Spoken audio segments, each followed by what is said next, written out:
Look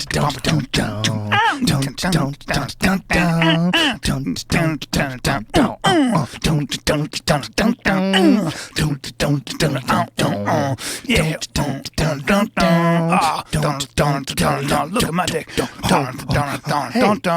Hey, huh? What happened?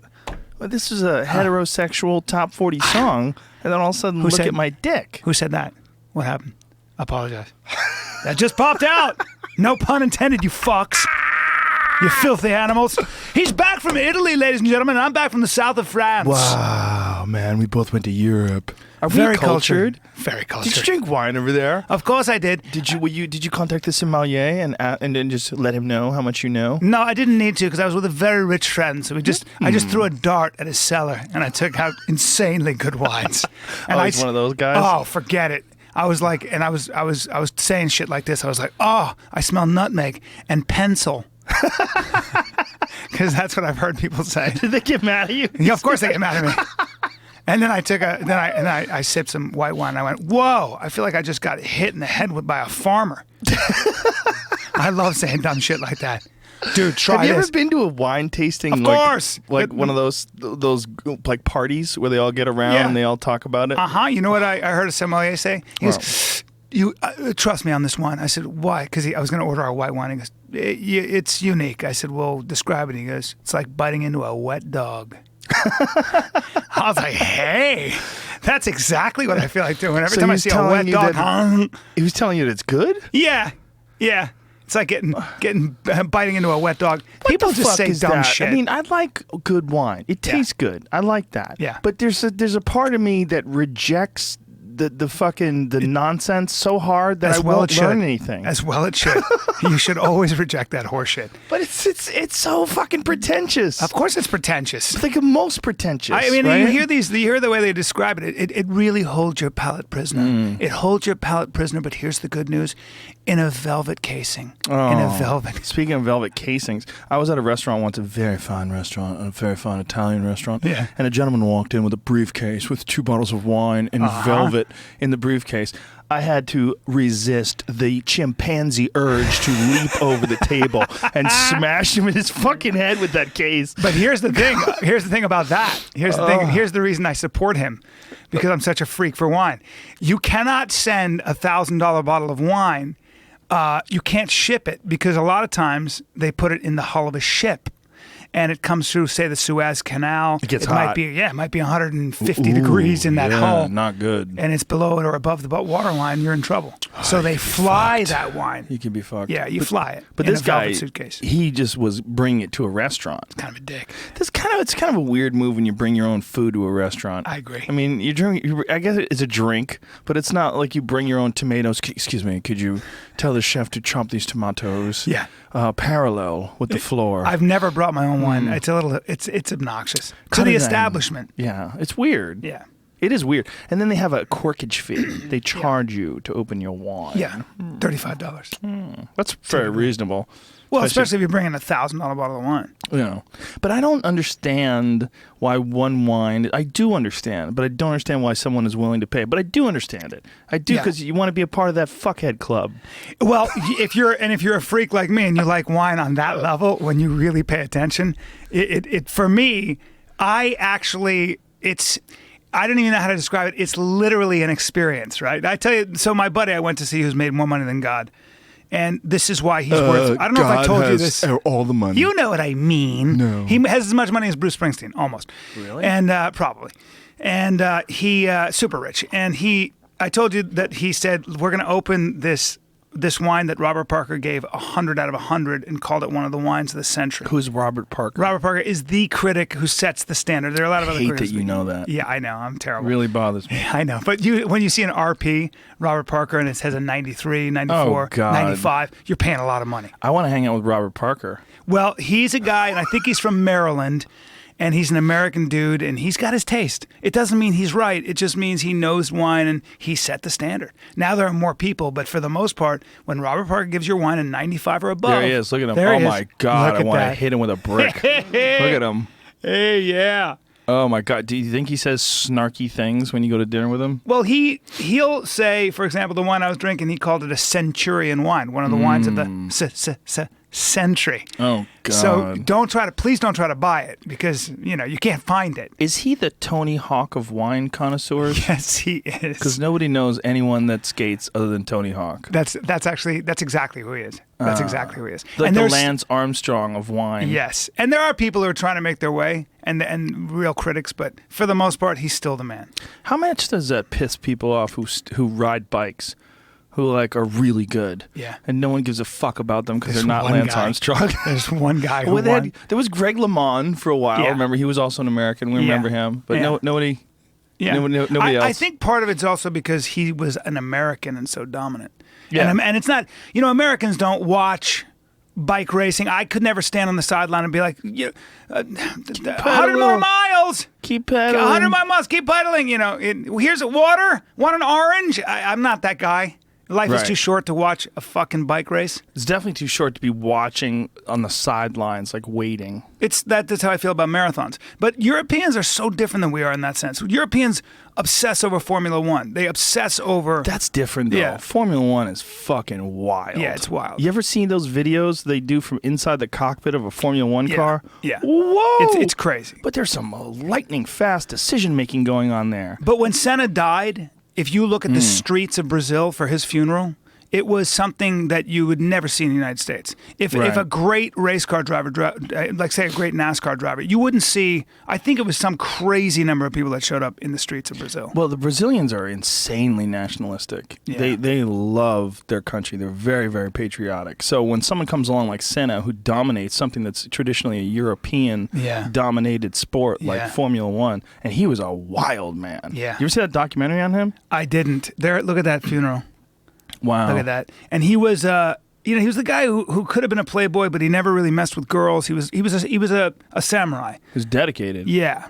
He was his ability to shave milliseconds, and just to take crazy chances and cut people off and Jesus Christ. That precision. But that is something that I don't know anything about it, but I'm sure when you follow it and that sort of those millimeters, those differences are what make everything, when you have a cultivated sense, when you know what you're looking at and what looking for, it must be very enjoyable. Well, they have a deep connection with how much traction there is exactly on those tires. They feel it kicking out. They literally say with race car drivers that you have to have an educated ass. Damn, really? Yeah, your ass has to be able to feel when your car is breaking loose. If you were a race car driver and you had a numb ass, you'd probably be fucked. Wow. If you had sciatica or something, your ass went numb, which I would imagine it would be a real problem with someone who sits down all the time. Yeah. Like truck drivers, right? They get sciatica all the time. But race car drivers, it's so physical. It's such a physical, they lose so much water. They lose something like 7 pounds of water or something in a race. Oh, I'd imagine. Something crazy. They sweat like a pig. Yeah. It's hot as fuck. They don't have air conditioning in that thing. Yeah, they're just There's a giant physically... engine.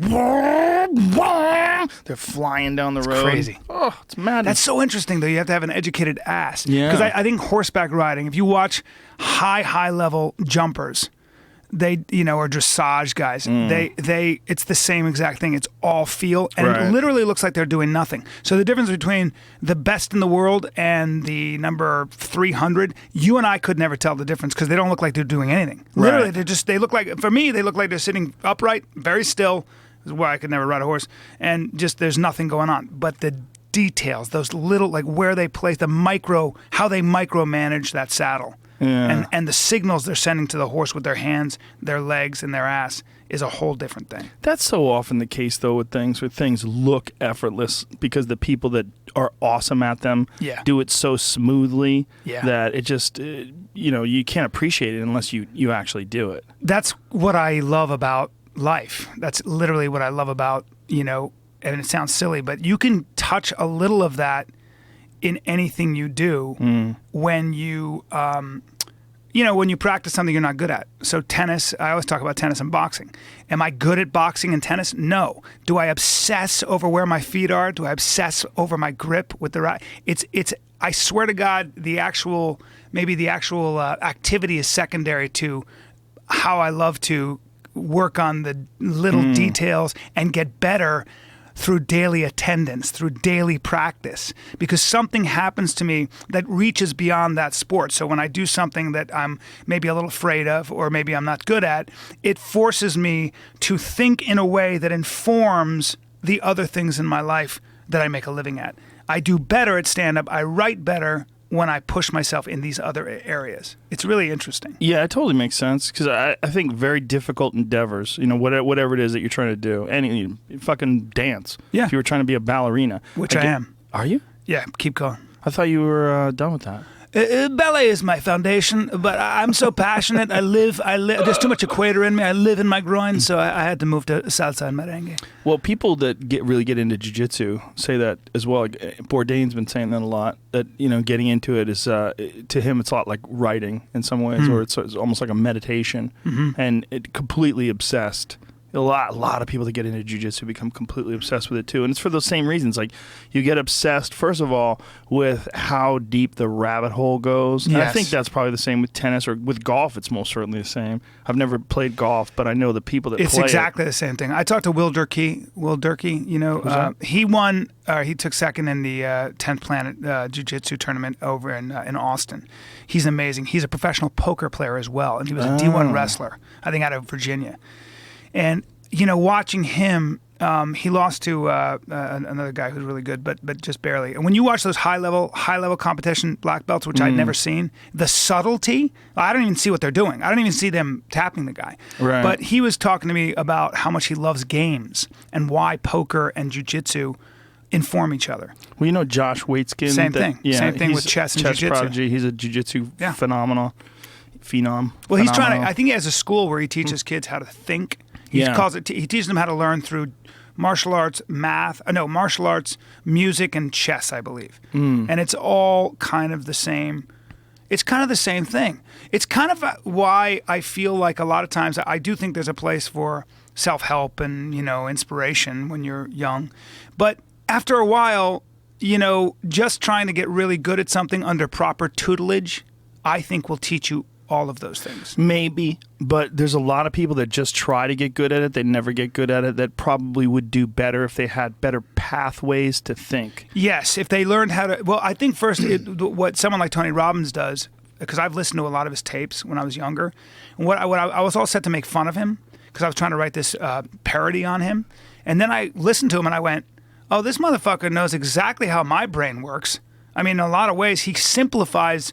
And he has tools that help me focus my energy and recognize certain patterns, recognize certain unhelpful patterns. It's very important, is having pathways in your mind, like abandoning negative thoughts, concentrating on positive ones, abandoning nonsense, concentrating on. I mean, that's a lot of what traps are that people fall into, like addictive traps, whether it's gambling or whatever, fill in the blank, pornography. Like, I was watching this whole thing the other day where people were coming out against pornography and pornography addiction, and they were talking about how harmful pornography is. No, your fucking mind is harmful. Exactly. Pornography is people having sex, and sex is awesome. So shut up. I'm tired of that. But you can simplify it this way. There's a dean who said, I am not interested. It's less important what you think. What I want to know is how you think. Yeah. And you're talking about methodology. It's exactly what you're saying. It's how you think about life and how you think about things. So you may be a slave to certain pathways, and learning how to reprogram your pathways is a way more important thing. So it's not so much that it's pornography that's the enemy. Yes. It's the methodology. Yeah, pornography is just sex. And by the way, we're just talking about regular pornography. There's certain pornography that you go, okay, what the fuck is that for? Like, why does anybody need to see people spit in people's eyes and cum in people's noses and stuff? Like, there's a lot of really fucked up pornography. But I always equate that to, like, the same thing was, like, if you watch certain violent movies, it's almost like they are the product of the ramping up effect. Like, every other violent movie that's come before them, they've had to go further and further and further to the point where it's just totally ridiculous. That's exactly right. I mean, it's not entertaining. It's not good. It's just it's a response to, like, taking it to the next level. The guy who wrote the double helix, quote unquote, for a serial killer, for the making of a serial killer, a guy named Richard Walter, who's an FBI profiler, brilliant guy. He said that serial killers will typically, and this is from literally interviewing 20,000, 30,000 prisoners, many of whom were murderers, violent criminals.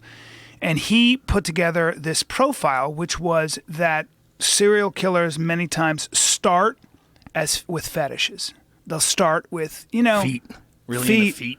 Well, a lot of times it can be as innocuous as rubbing against people in public places. And then you graduate. Then that doesn't do it for you anymore. And then you have to go into a store and cut leather jackets with a razor because you might get caught, but it's like skin, all that stuff. And what he said was that once you get to one level, you never can go back. You have to go forward. You don't see them go, all right, this is too much. Let me go back to rubbing against people on a subway. You say never? I mean, don't some people, is there people that are potential serial killers that go, what the fuck am I doing in my life? I need to just... I don't know. Take yoga. I don't know. I don't know. But I do know that there have been some studies about how there are, I guess, a lot of serial killers or maniacs are doing less of that stuff because they can get more of it through a simulated environment. Well, that was the argument that the Japanese had, or some Japanese scholars had, about pornography, is that Japanese porn I might be wrong about this, that it's more embraced, and that when you look at deviant behavior, it's more embraced in films and things like that, and that sort of keeps them from doing it in real life. Yeah, I would imagine that you can get satiated visually. You have those visual triggers. They say that the triggers for fighting, when you watch MMA, there are a lot of those visual triggers for men that are similar to what pornography does to a man. When we see two dudes kicking each other and knocking each other out, we want to do it. Yeah, or at least we can't take our eyes off it. Yeah, we definitely can't take our eyes off of it. But I think that also it's possible that could, they say that about video games. The argument against video games has always been that video games encourage violence. But it shows that the actual facts show that's the opposite is true. That video games actually get people involved in the violence of video games, and it satisfies whatever weird cravings people might have for violence, which are, left over from thousands and thousands of years of DNA of people being successful in violence, being rewarded for it. Violence was a way you survived. Think about hunting. Well, the Coliseum, man. I went to the Coliseum this week. Yeah, I've been there. Oh my God. Yeah. That is a fucking trip. First of all, I did not know that the Coliseum literally means next to the Colossus. I didn't know that. It was all about, there was a gigantic, I think it was 150-foot high bronze statue of Nero that he had constructed. Wow. Well, the entire Coliseum was Nero's house at one point in time. It didn't exist. It was there's 7 areas of Rome, 7 hills of Rome or something like that. And his fucking house was 3 of them. Damn. His house had an enormous, I think it was more than 100-acre lake in the backyard of his house, a man-made lake. Wow. And that man-made lake, to drain it, the drainage system to build that lake, they're just discovering some of the areas of the Colosseum today. So what they did is, when they tore down his house, they built the Colosseum for the people. And it was one of the biggest public buildings ever. And they built it to satisfy the people that were just fucking furious that this cunt had taken over. Burned Rome. Oh, he was just insane. I mean, Nero was just fucking completely insane. But what they had done with his structure was turn it into this Colosseum, but it was right next to this enormous statue of him. So when you say the LA Coliseum, that's a stupid name. Right. Because the LA next to the Colossus, that doesn't even make any sense. Yeah. But that's what Colosseum means. Right. It's wild when you go to Italy, and especially Rome, and you're standing in structures that have been there for and were living and had people died on that. It's kind of like the octagon, the original octagon. Well, way more fucked up than that. Yeah. Here's one of the things they found out just recently, really recently, that they had boat fights. They would fill the bottom of the Colosseum with water. Wow. And they would have boats. Jesus. And they've literally just discovered this. They discovered some sort of artwork or something, some writing that indicated that these boat fights took place for a very short amount of time, a couple of years. How do you do that? Fight each other with your oars? They would have battles. They would have battles. Here it is. They would fill up. Powerful, Jamie. They would fill up the bottom with 2 meters of water, 6 feet of water, and have these boats and float these boats around, and they would fight to the death on boats. How the fuck would they do that? I guess the walls kept the water in. Well, I guess how would they drain it, though? Well, they had a very complex drainage system. Like, they showed the drainage system to us when they take you on a tour, you know? And they were showing us the drainage system and also the system of raising the wild animals from the basement up through the floor. Yeah, how would they do that? Well, they had this thing where these they had a reenactment or a recreation of one that I took some photos of. I put one of the photos on my Instagram. And these wild animals would be locked in these rooms, right? These small rooms. They would give them no food, no water. And they'd keep them there for days. So they'd be freaking out and starving. And then finally, they'd take them out of the dark. They put them, they forced them into this platform. And then they would have these slaves crank this mechanism that would lift the platform up through a trap door in the floor. So their first light in days, Jesus. And they would be out there with these gladiators. And Brutal. And the bottom floor, like they had several levels, and the bottom level was all the rich people, but they fucked up and they didn't have the walls high enough, so the lions would leap 12 feet over the wall and just jack all these rich people. Jesus. Jesus Christ. Nah, the wall, take it. The wall. Yeah. So It's like the San Francisco Zoo and that tiger jumped that 12-foot wall. Exactly, yeah. Jesus. Well, they had to figure out how to do it, too, because they would get these animals in there, and most of the time they'd let the animals out, and the animals would be just fucking scared. They didn't want to fight. Yeah. So they realized that by keeping them down there with no food and no water and getting them to a complete state of hysteria, desperation yeah. and hysteria, that would allow them to ensure that when they popped that trap door, the lions would come out and just try to jack people. Brutal. Yeah, they would kill everything. They had elephants. They had all sorts of crazy fucking animals that they had brought in from Africa, which, by the way, is not even 1,000 miles away. Yeah. I had no idea Africa was so close to Italy. You can see it. You can, Really? you can see. Sarah Palin? You can see Africa from Sicily, I believe. You can see Africa from there. You can see it? Yeah. Like on clear days. Wow. That's I believe. crazy. Correct That me doesn't if I'm make wrong, any sense. anybody. That seems like too many miles. No, there's certain parts of. Let me look at a map. I can't remember. That seems like way There too was far. one area you can see from Spain, from the tip of Spain, maybe. I think I can't remember. Either way. Somebody will correct me. But kind of crazy. That What? Sicily and Spain, it says you can, yeah. There You you go. see it from like Sicily and mountains Spain. or something? Mm-hmm. Yeah. Wow, that's got it. crazy. So How crazy is that that's that close? it is. Well, yeah. Look Look Sicily. at that. Look at how close it is. Wow, it's really close. Yeah. Sicily's not attached, but I don't know why they have it. Why do they have it That's attached? weird. That's really weird. That's a shitty map. Yeah. Here's the view. Oh, what? Yeah. That's Africa? Yeah, you can see It's that Africa. close? No wonder why the Moors conquered Sicily. Exactly. They're right there. It's Exactly. not like they traveled. No. They got in a fucking raft, floated over, They backstroked all the way over. and jacked everybody. Uh-huh. But it's fucking beautiful. It's so beautiful, man. Oh, yeah. God damn. The there's so Amalfi many- Coast? That's where we went. We went there too. We did the Amalfi Coast. We did the Vatican. The Vatican's insane. Did you do the Vatican? I did. It's insane. It's of all, one of the 7 wonders, man. well, the fact that you're walking around on this fucking tile that's 1,700 years old. It's incredible. It's And it all holds up. mosaic. Yeah. And I mean, beautiful artwork that everybody's walking on. Yeah.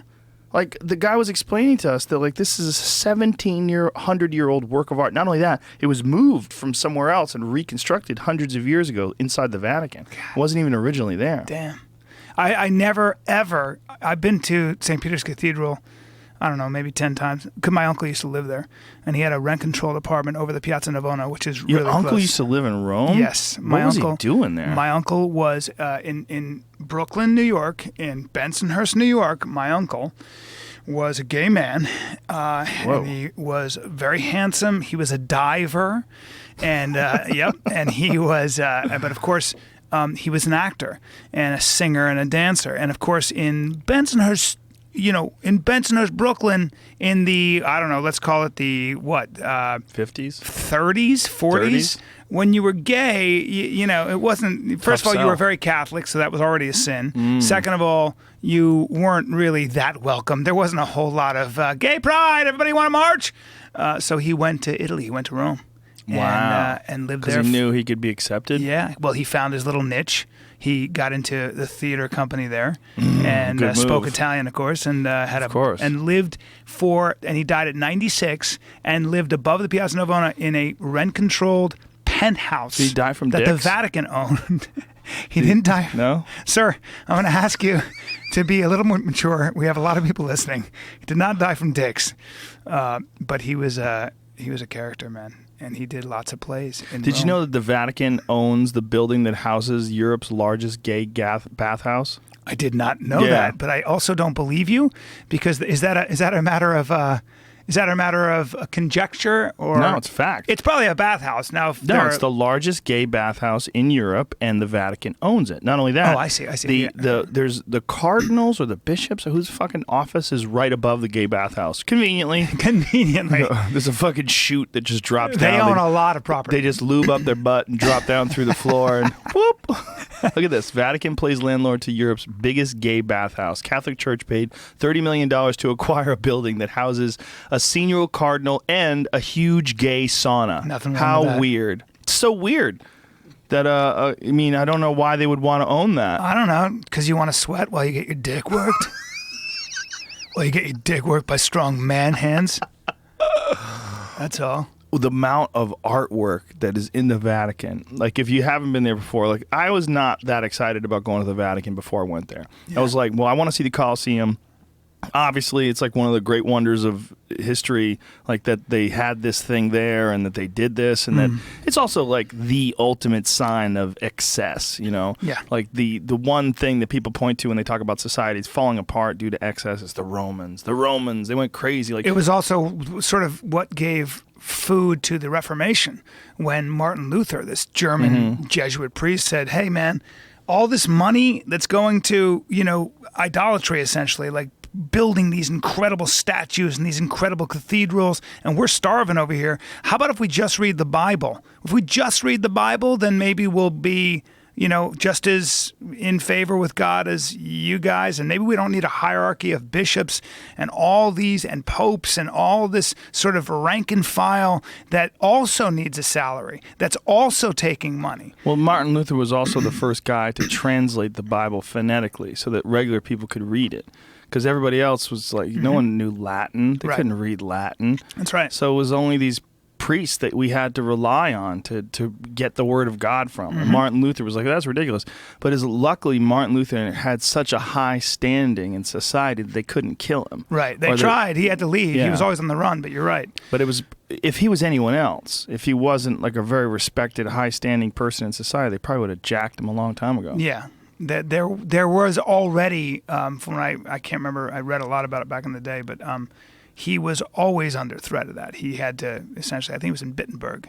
and There's then he this left. phrase that people always associate with Rome called the vomitorium. And that's not what it sounds like. Like, everybody thinks that they got there and they threw up and then they went back and ate again. That's not what they did. I always thought they did that. Yeah, no, the vomitorium refers to the way they got people out of the stadium. It had nothing to do with the word vomit. It's the way the stadium is structured. Is this gigantic? That's a vomitorium. Is the exit? So they had all these exits. They had a bunch of different doors all throughout the building. Like, if you look at like some images of the Colosseum, there's all these pathways. Like, you would go, 30 yards over, there's another pathway. 30 yards over, there's another pathway, and that allowed an efficient way of getting people. See, like, look at all the doorways. See all those doorways all around it. That was an efficient method of getting people out of the stadium.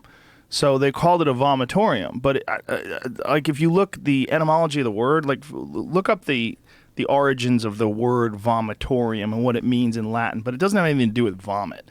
But it sounds like it. So everybody was like, oh, they just fucking ate and threw up. So people Right. like sort of repeated that over and over and over again. They'd stick a feather down their throat. I'm sure someone did that. Yeah. I'm sure there was some fat That fuck happens that wanted to today. keep That partying. happens right now Oh, in Los yeah. Angeles. Yeah. Fuck yeah. Yeah. I used to date a girl who had a problem with that. So did I. Yeah. A lot of them. vomitorium. Okay, here it was. A place which, according to popular misconception, the ancient Romans were supposed to have vomited. That's not true. The arch of a series of entrances or exit pathways in an ancient Roman amphitheater or theater. Yeah, see, that's what it really means. So the popular misconception, the second version of it, but translate, use over time. What is the origins of the word, though? Like, what does that mean? Vomitoria is the plural noun. Huh, that's weird. That's the plural. Vomitoria. Well, probably, it sounds like it's where people would vomit out of, right? Yeah, but it's not vomit. That's not, it's like, that's our word, but that's not like what they would call it. Right. Like, you know what I'm saying? Like, our word vomit is puke. But that's not what they were referring to when they were calling it a vomitorium. It's just one of those weird Latin things. But everybody always thinks that. Everybody always thinks that that's what a vomitorium was. Like, could you imagine if there was a fucking house that people would go to throw up in? Yeah. Like, hey, we're going to go to the vomitorium, fucking puke. Like, what kind of assholes? Eat. Here's a feather. But you would call it the puke house? Yeah. Like, that is so ridiculous. The puke room. The vomitorium. The puke room, the sauna room. What is the actual, what does it say? Jamie? It says here there's two or where it might have came from, the misinterpretations. Well, yeah, but what is the original, what does the actual word mean? Like vomitorium? It sounds like it's the entrance. It just means that. To spew forth. Oh, to spew forth. To spew forth. And I wonder if vomit actually came from that then. Oh, for sure. Probably. Yeah, for sure. Yeah. Definitely, yeah. So the original thing was an exit, and then vomit became that. Yeah. Huh, that's interesting. It's kind of how language happens, right? Yeah, but it's weird how it happens over thousands of years, how things distort and warp. Yeah, that's how language is always changing. Yeah. It's always changing. We're always making up our own languages. It's constant. Well, we were there. They had just found some new shit 2 days before we were there. They're constantly finding like new passages underneath the Colosseum and new things. But the amount of work that was done in completing that building and making those structures, it's insane. With free labor, which is why slavery isn't that bad. What? Wait a minute. It's interesting that slavery was the order of the day. It was for most of history. But when you look at like wage slavery today, there's no slavery today, but if you can imprison people in a state of poverty, right? And it's not against their will, right? Voluntarily. Right. You get people hooked on buying things and you get them hooked on credit. So they need to work. They constantly need to work. And then they're in these jobs that are completely dead-end, low-wage jobs where they can't go anywhere. And then they perform these menial tasks until we figure out robots that can do those tasks far better and far more efficient. It's not slavery because they can quit and leave anytime they want. But in a lot of ways, it has the same effect. There's a difference, I think. There's a lot of differences. Yeah, I'm talking about. There's a macro difference. Like there is an idea that has gained great traction, and because ideas move really slowly sometimes, but there's an idea that has gained traction in most of the world, and even in parts of the world where it isn't, they try to defend it as it being so, and that is the idea of universal human rights. Universal human rights was not an idea that was embraced by most of the world, even as far back, probably you can make the argument, as 1940. Slavery was alive and well. Think about this country in itself. This country until 1964, was it? Where there was separate but equal. The idea that you had black and white water fountains, brown 100 years before that, which is nothing. Slavery. That's right. And so the idea that, and of course that had to be defended along biblical grounds and all these kind of shoddy ideas, but the idea of universal human rights, even though the Judeo-Christian ethic and even Islam talked about sort of everybody being of the same moral worth because we're all from the same father, right? That's the monotheistic notion and where value comes in those religions. We're all the same as long as you read the Bible and follow these tenets. But universal human rights is something a little bit different, and it's a modern concept. And that, like, say, germ theory, the idea that these things you can't see, but you still have to wash your hands or you can spread bacteria and things like that. Those things that move very slowly, but that is, I think... How are you connecting those two? I was just talking about how both those ideas are ideas that took a long time to gain traction, even though they were good for us. But let's stick to universal human rights. Yeah, I think that idea is just that mindset Yeah. And the fact that you have to defend it as a society is why there's such a stark difference between, I understand what you're saying by being in bondage to your lifestyle, to having to make a living because you got people that depend on you and stuff like that. I don't think that'll ever go away. But there's such a... Oh, that could definitely go away. You don't think that'll go away? I think that could definitely go away the same way slavery has gone away. I'm optimistic, but what I'm saying is that I think when I'm like, slaves have zero dignity. Like, Right. in fact, somebody one time, as a historian, said there's no such thing as a slave. There are people in bondage. So anybody who is a slave, you're not a slave, but you are a person in slavery, right? So like he posed this question. He said, when did the civil rights movement begin in this country? And everybody's like, well, in Selma, Alabama in the 60s and the 50s. No, he said, no. He said, the civil rights movement began the first day that an African American was brought to this country against his will. Any human being doesn't want to be in bondage. You are always trying to get out of bondage. And there is that striving for dignity that I think we're getting closer to. How is it? Wait a minute. That's slavery. How is that the civil rights movement? This is the first day that someone's brought to the United States against their will. That's not the first day that someone enacted some sort of a civil right movement. he was being what he was saying was that everybody is always fighting for dignity and their own sovereignty and their own civil rights, regardless of where they are. If you put someone in bondage and you make them do things against their will and you take their dignity away, right. they are immediately beginning the struggle for their own freedom. Right, and that's where the conspiracy theories fall into play, where modern capitalism is thought of as being some sort of a new way around that. That instead of having people slaves, like literally bonding them, putting them in chains, keeping them against their will. Instead, you just set up these honey traps and you allow people to get sucked into these things like having massive debt from student loans and making credit cards easy and allowing people to mortgage a house they can't really afford, knowing full well that eventually the bank's going to foreclose on this and reap some sort of a profit. And that all these things, this is where conspiracy theories fall into play, that all these things are set up to enact a modern form of slavery, and that there's always going to be people that are taking advantage of people below them and putting them in very disadvantageous situations for their own gain. I would say that that's literally the state of nature. And what I mean by that is that let's just take, for example, the marketplace. If you just let people go, let people do their thing, they are going to, for example, there's going to be a marketplace for differences of opinion. This is what I mean. There's a company. It's about to start up. You start a company. I don't know what it is. Let's just say it's it's a gadget. And you're going to have groups of people on this side that are going to say that's going to be the next big thing. Joe Rogan's company is going to be the next Apple. And you're going to have a bunch of other people on the other side who are going to go, you know what? Not a shot, and here's why. So you have these differences of opinion. Right. There's a marketplace. There's a marketplace for what essentially is a derivative, or a swap. There's a marketplace there where people say, I will bet you, I will short that. I will basically say, I'll buy it at this price right now, and I'll sell it to you. And if it goes up in value, you pay me the difference. That's how marketplaces work. So for me, capitalism is just a bunch of people with different opinions who are trying to make money, who are coming up with ideas.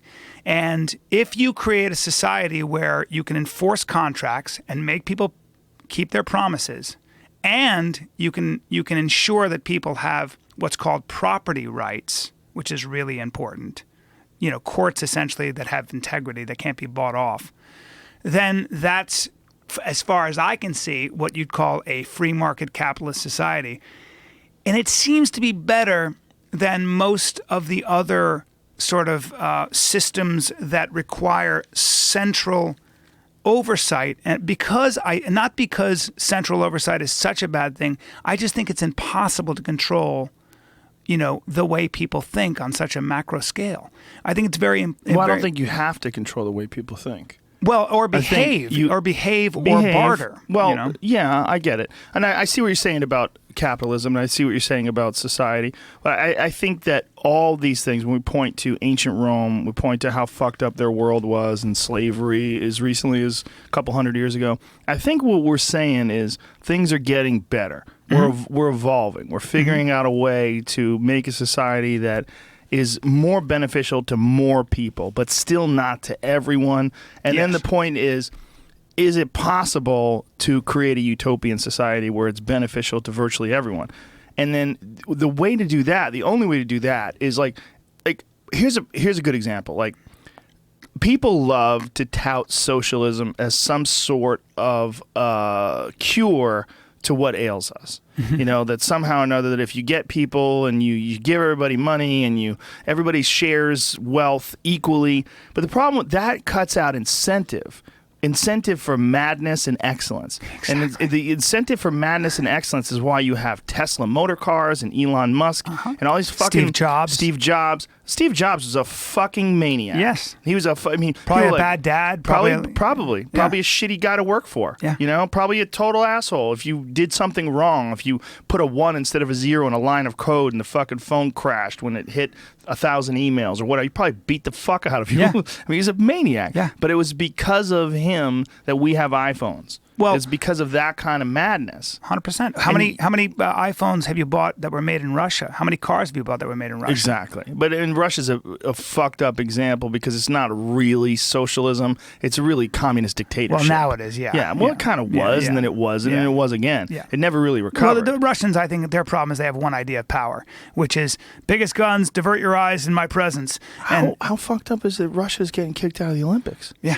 You pay attention to this? Yeah, of course. They're fucked. They're going to kick the whole team out. Mm-hmm. The whole Russian team. Well, cheating is so systemic. Rampant. It's so systemic. It's state sponsored. Yeah, it's crazy. I mean, it's they've got the KGB apparently, or what used to be the KGB involved. Well, and then they have this one woman who's a whistleblower who's going to compete independently without a nation. Mm-hmm. How long before they kill her? I know. Good luck with that bitch getting a fucking bottle of water. That's Russia's problem. Russia's idea. There are two types of power, right? There's the power where you can't stop staring at somebody because they have prestige and you want to be like them. Right. That's a power that you can use for good. If you have all those eyeballs on you, you can say, "Hey guys, I know you're all looking at me, and you do this all the time.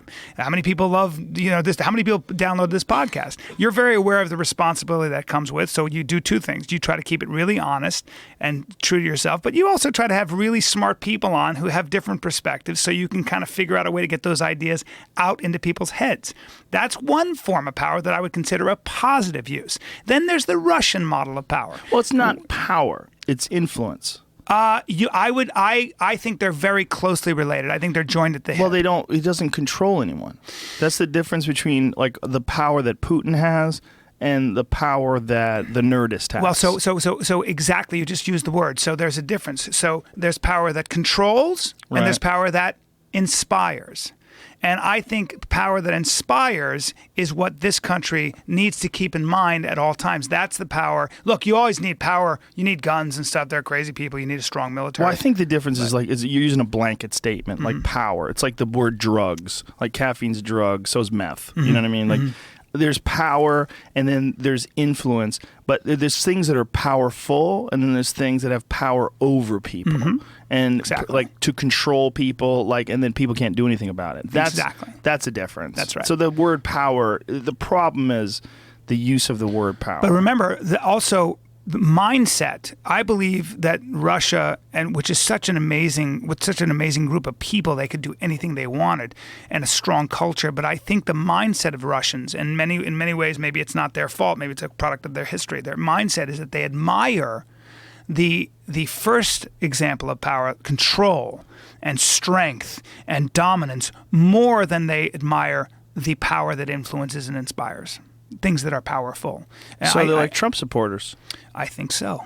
They're Putin supporters. They like a strong man at the helm. And we know this. Trump like Putin and Putin likes Trump? Yes. That's sick. Yes. That's probably not good, right? No, I would imagine no. I haven't been paying attention to the Republican National Convention. You shouldn't. But Jamie did. And I am paying attention to the fact that this is this is what I like about all this stuff. What I like about all this Trump nonsense is it's shown how vulnerable this system is to fuckery. That a madman can come along and just take over the whole thing. Did you see what his fucking biographer said?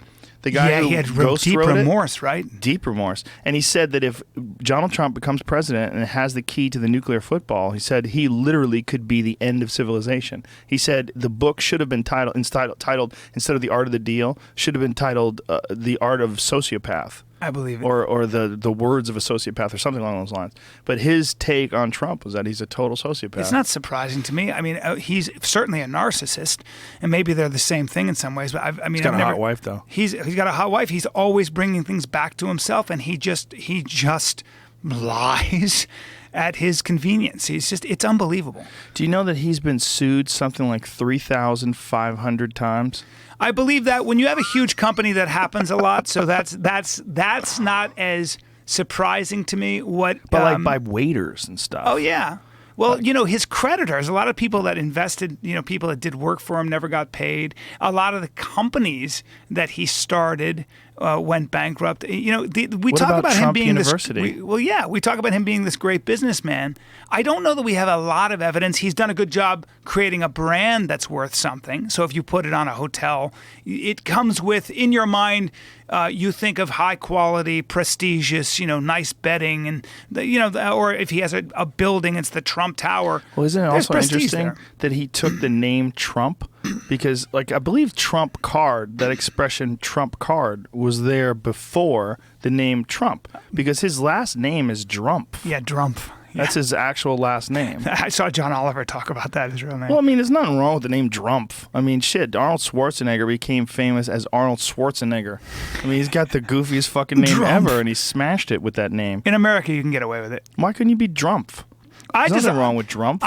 It doesn't mean anything. I remember being amazed that the United States voted a man by the name of Barack Hussein Obama in. Yeah. When our public enemy number one was, Osama bin Laden. Yeah. So phonetically, they sound very similar. Oh, yeah. Well, how about Hussein? We are also enemies with Saddam Hussein. Exactly. It's crazy. Yeah. I mean, he had a goofy-ass fucking name for a guy to be elected president. But that's why I give Americans a lot of credit. I think Americans are if you listen to Europeans talk, but they're always marveling at how, quote-unquote, dumb Americans are. I don't think Americans are dumb, and I think Americans in a lot of ways are very fair-minded, too. Well, there's that, but there's also the fact that there's a two-party system where if you are on the left, you have to support whoever's on the left. That's why all these people are lining up to support Hillary Clinton. Yeah.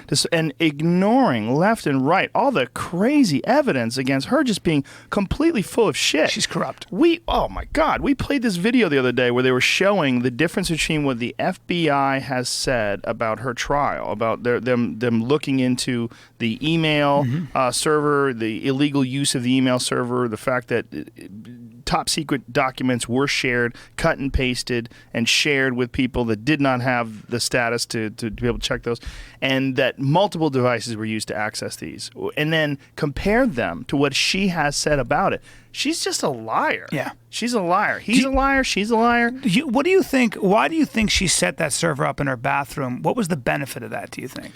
Who the fuck knows? Was it just convenience? And was she told to do that? It could be that. It could be that she just didn't want anybody to have any oversight over her email, and she wanted to have a server in her home. Look, she deleted a lot of fucking emails, thousands of emails. And you're not supposed to do that. Yeah. Like, that's a part of that gig. Part of that gig is transparency. She skirted around that gig. I had Mike Baker in here from the CIA, a former CIA operative, who said flat out, if he had done the same thing, he'd be in jail. Exactly what he said. Yeah. So I would be in jail. No, he'd be in jail. And he was discussing how this is just not done, and everyone knows this. This is not a woman who just stepped into politics for the first time. This is someone who's been involved in politics virtually her whole life. I read a good article somebody sent me, and I'll send it to you. And I can't remember what the magazine was. A credible magazine. The journalist, he said, look, I have my point of view on Hillary. And he's not a left-leaning. I think he's probably more of a conservative columnist. And he said, and he went and he interviewed all the people that have worked with Hillary Clinton, for, with, and even her opponents. And it was really, really, really interesting to get the perspective. He said the one thing that they talk about is, number one, she doesn't feel very comfortable in front of it's not a natural fit for her to be in front of audiences talking. But dude, she's such a great speaker. She's a great speaker. The shrill way she talks. Very. It's so nice on the ears. See, I think her voice is very grounded and strong like this. It's boxy. But they it's all like her body. They did use words like they consider her to be funny, thoughtful, and very intelligent. Now, that was an interesting. My eyes were a little bit open. I said, "Wow, the people that are close to her that have worked with her had more favorable things to say." And I'm not a Hillary supporter, but they had more favorable than negative, which I thought was pretty interesting because I never thought of actually interviewing people that have worked closely with her. Okay, stop right there. These are political people. True. So think about what their job is, You're right. what they do for a living, and how to make it in that world. You Very have to be true. full of shit, and you have to like Hollywood. Yeah, it's very much like Try Hollywood. getting somebody to say something bad about somebody else because you never Fuck know if they're yeah. going to be. It's amazing. It's the best script I've Perfect ever read. example. It's the best script I've ever read. Well, not only that, he's an amazing actor. She's amazing. Yeah. Oh my God, Ghostbusters, the new Ghostbusters is incredible. Yeah. Those girls are so strong. Yeah. They're such strong women. It's my new thing. It's amazing. My new thing is the empowerment of women. I love this new talk. It's not new either. She's totally empowered. She's totally embraced her nudity. Oh God. She's bending over Yeah, and arching her back and licking her lips. She's That's so the other thing. empowered. She's brave because she's naked and fat. She's so brave. All right. If she was brave, she'd get up at 4 o'clock in the morning and hit the gym before she went to the set. She wouldn't be fat anymore. Dude, I'll People tell you are what's angry brave. at that Melissa McCarthy woman. They're angry that she's losing weight. Do you understand this? I love it. They're angry that she's choosing to become healthy. So they're saying this is in direct contrast to who she was before, who we loved, is this fucking cartoonish fat lady. Yeah. And this cartoonish fat lady who we want to pretend is healthy. Yeah. You know, there's a fucking slew of people out there that have blogs out there talking about different things that are healthy about being fat. And I went down a rabbit hole one night because some woman was writing, she was this obese woman, and I was really sad when I was looking at her photos. And you know, people like to highlight things that people say about them on social media, and all these people are harassing her for being fat. It's But hard. she's putting out a blog, right? Yeah. When you're putting yourself out there and you're putting a blog, you're just gonna you put some honey out there, you're gonna attract a certain amount of bugs. There's just no way around that, right? But she was talking about different aspects of being overweight that are healthy, and that this one weird phenomenon where healthy people that catch a disease sometimes don't do as well as fat people that have the same disease. In the old days, they said you should have some weight on you in case you get a disease and you can fight it better. That was always the case. What is that? How could that be true? I guess because maybe, and I'm just, this is bro science, but from what I remember reading, your fat can actually absorb or store more. I don't know, or you have reserves when you're not eating and stuff. You know, your body will use the fatty acids for energy. Well, that makes sense. So your body gets in this state of burning fat rather than burning food. Yeah. And many times when people are sick, that's a huge issue. Is coming up with some form of energy. My Italian relatives, you know, the Sicilian side back in the day, I remember if somebody was too skinny, they would say, you know, be careful. If you get sick, you know, you'll die. Weird? Well, Yeah. it totally makes sense. But that doesn't mean it's healthy to be fat. Right. It just means it's like it's a reserve policy in case you get a fucking catastrophic disease. Yeah. But you're also more likely to get that catastrophic disease if you're fat. Yeah. So it's such a catch-22. This book by Gary Taub, I just love, called Why We Get Fat and What to Do About It. And he traces the genealogy of the obesity epidemic. And he goes all the way back to the 30s in New York City.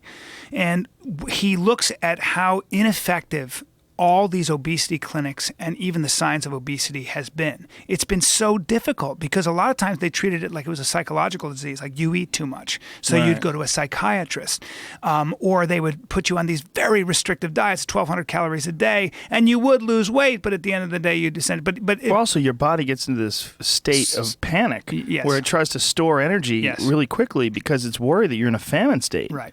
So what he traces, and he looks at the Native Americans that had to sort of get on government rations when their land was taken, and they all blew up like balloons because they were given white flour.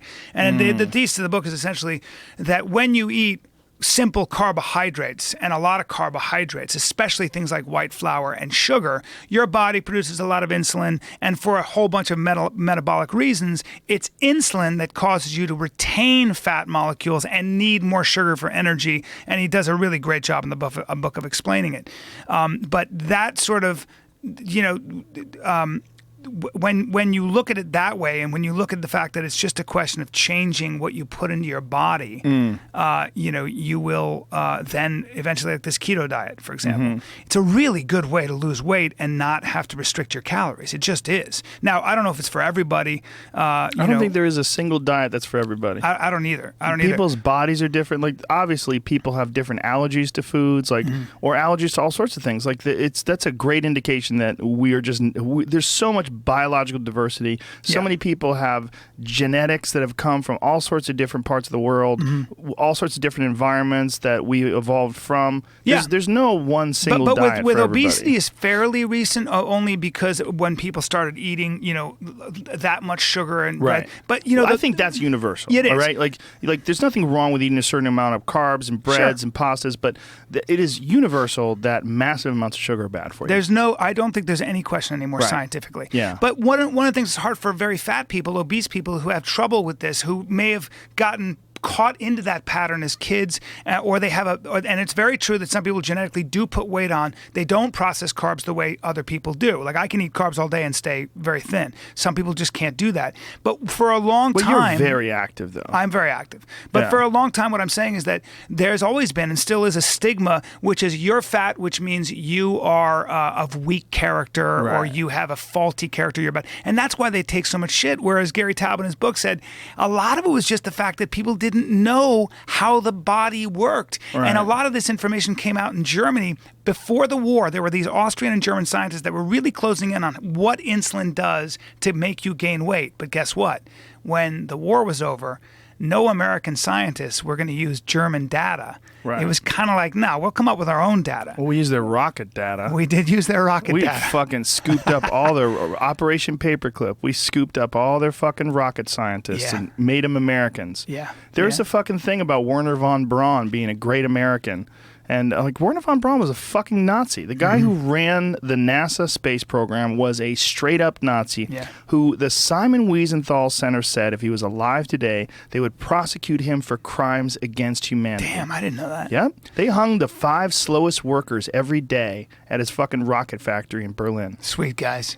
They hung Jews. They hung them in the front of the fucking rocket factory to encourage the workers to work faster. One of the things that they and this say, is, by the way, coming directly from people who are still alive who worked in that factory. I believe it. With tattoos on their arm. I believe it. I don't think that's. I don't even think that's a point of conjecture. But how crazy is it that we just scooped up all those monsters? Like, hey, we also monsters are really good at fucking shooting metal dicks into the sky. Let's come over here. We also scooped up a lot of German and Austrian Jewish scientists, because when in fact, Einstein, I believe, emigrated after a number of, or I think it was 2 scientists who were Jewish were assassinated, were shot on the street. And so all these like brilliant Jewish scientists said, let's get the fuck out of here and go to the UK and go to the United States. Well, you know, the horrible tragedy of Fritz Haber. You know, the Haber method. The Haber method. It's an incredible story.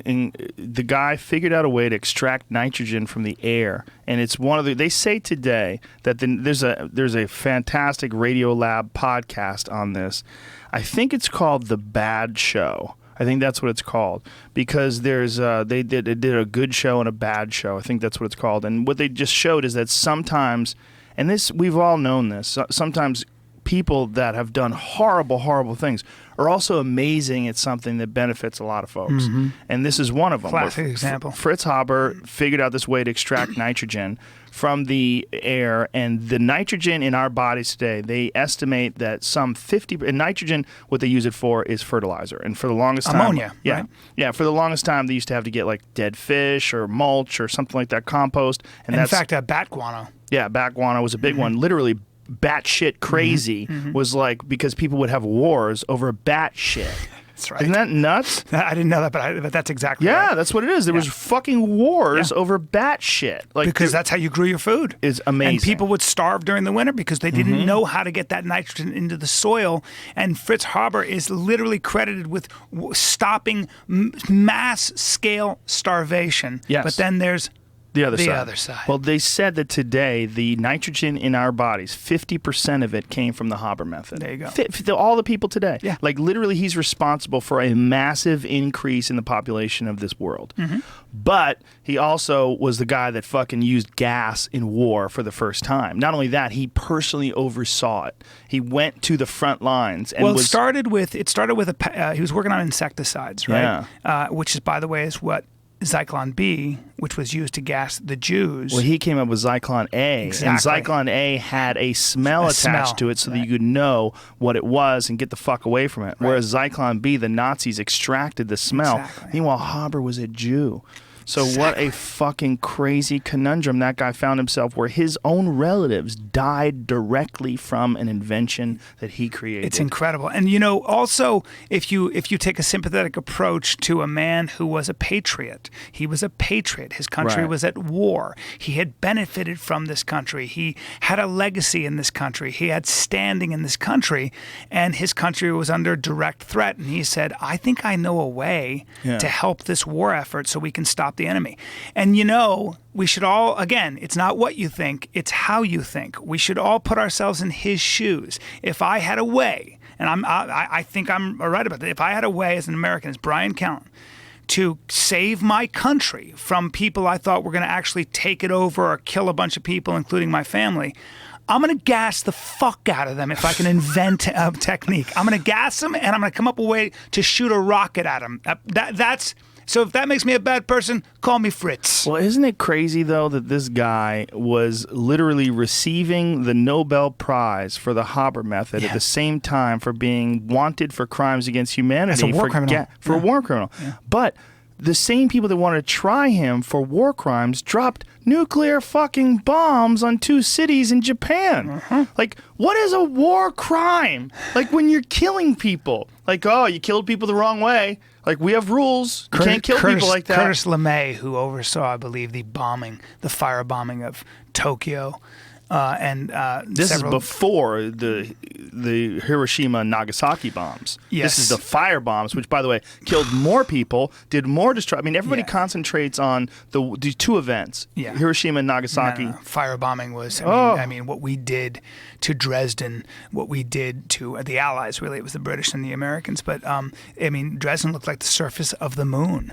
Kurt Vonnegut, I think in the book Slaughterhouse-Five, talks about this in vivid detail. But look at just YouTube, Dresden before and after.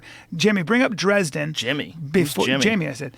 Jimmy. You said Jimmy, right? Up Dresden before and after the firebombing. But Curtis LeMay, I think in a period of 8 days in Tokyo, 1 million people died from fire. And Curtis LeMay said, war is the business of killing people. And if I had been on the losing side, I'd probably be tried as a war criminal. And if you see Curtis LeMay, he's always chewing a cigar, and he was the commander, and he was the one who made those decisions. And he said, we're going to punish the German workers. There are real pictures, though. Look at What that. is this? This Dresden, is what it looked like before? Dresden was a jewel. It was a jewel. And it was a then beautiful what does it look city. like post? Like the surface of the fucking moon. You'll see. Do they have videos of it then, Jamie? This is all... This is before and after the Allied bombing. I don't know why. It's just pictures. Yeah, see if you can find some photos. Some actual There it photo. goes. Beautiful Dresden ruins after the Allied bombing. Whoa. But this is It drawings. was way worse than that. No, that's Yeah. a real photograph. Oh, that's a photo. Yeah, there you go. That's what That's it a looked photo. like. Oh, my God. That's what it looked like. Oh, my God. All of it. And they talk about the survivors who were just walking around in this city that had been standing for 700 years or something crazy. God And it damn. was no longer. How did anybody survive this? They didn't. In fact, people were falling Whoa, down. look at that. Those are bodies? Yes. People were falling down. They were falling down because the oxygen was sucked out of the air. So From the fire. you'd be on the street and you would just fall down. Because there's no air. Yes, or there'd be a bomb and the people would open their shutters, stick their head out, and the aftershock would take their heads off. Whoa. Yeah, we're very lucky we didn't live at this time. We're Jesus very lucky. Christ. What a fucking strange thing. It was an apocalypse. Giant scale war is like that. And Europe, what was it? Was it 50 million people at the end of World War II that were dead? Maybe as many as 80 million. Put that into context.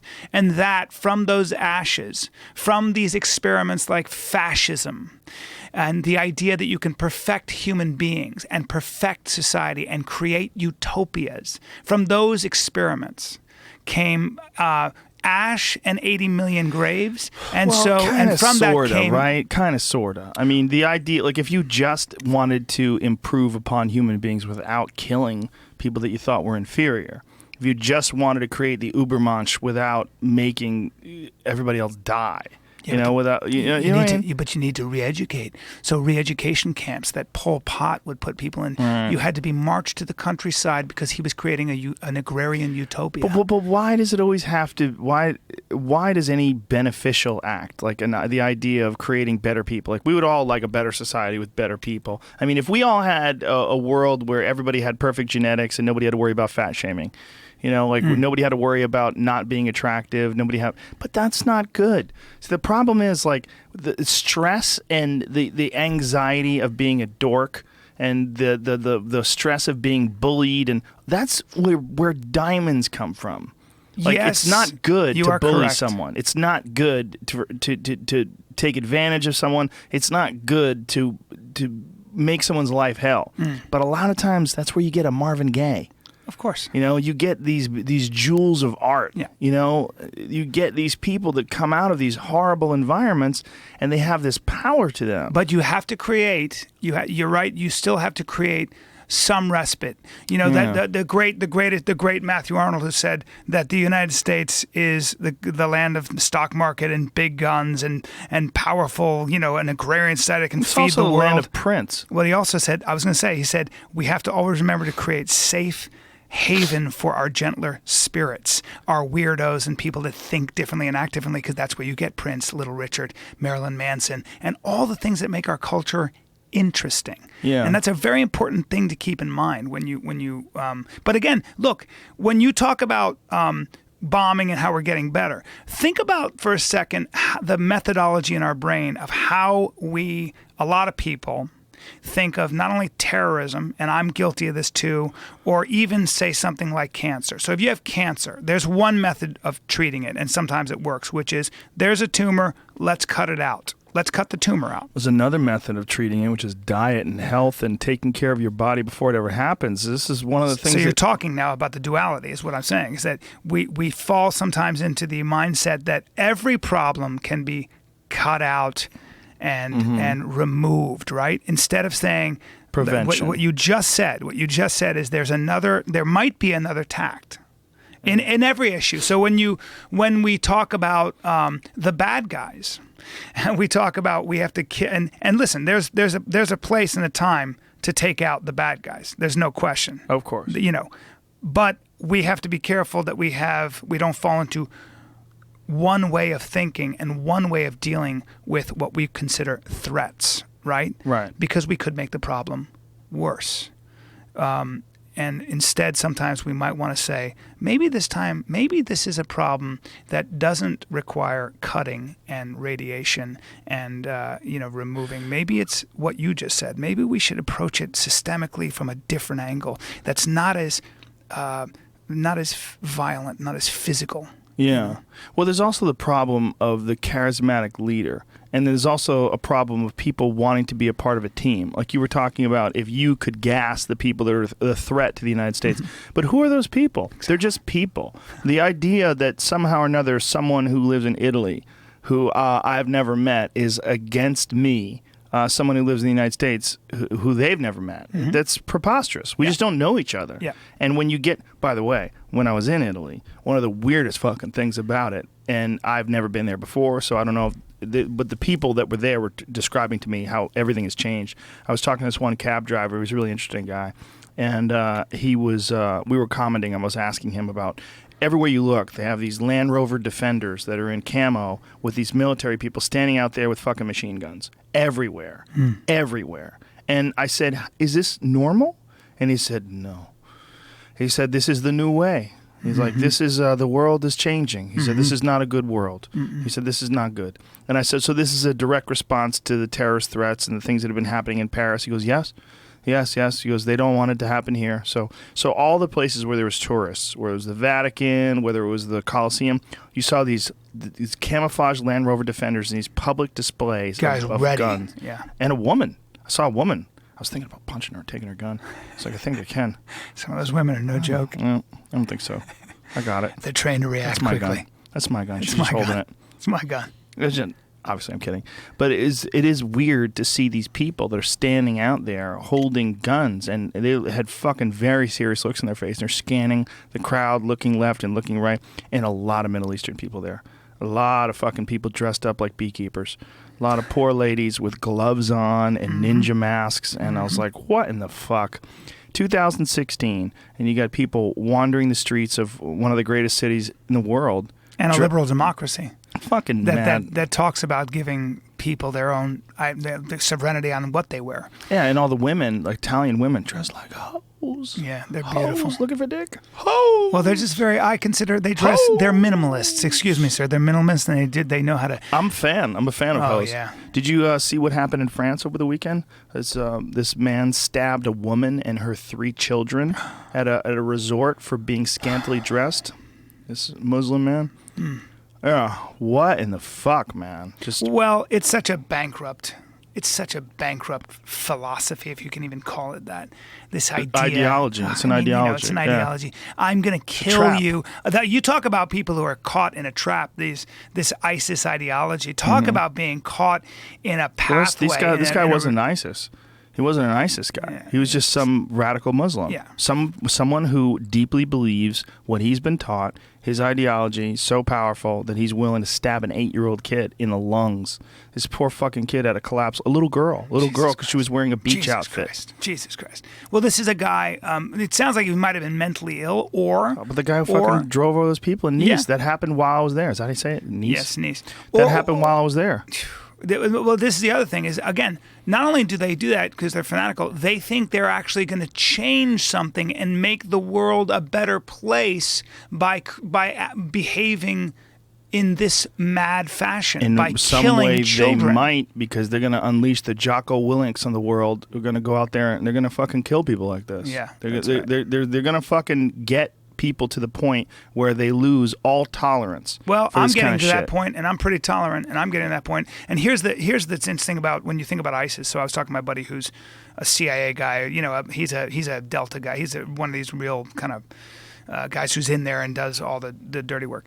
And he said, I said, why don't we just bomb their strongholds? But you make them martyrs. Well, no, he said, you have to understand that that's not like they're all camped out in one area.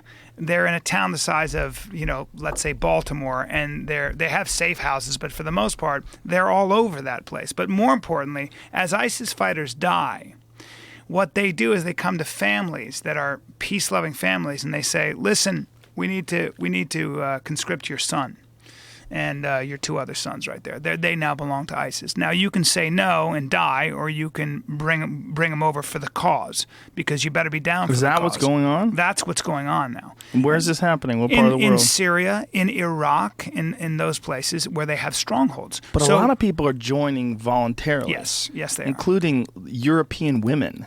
Have you seen this crazy shit where girls are going from England and they're joining ISIS? Yeah.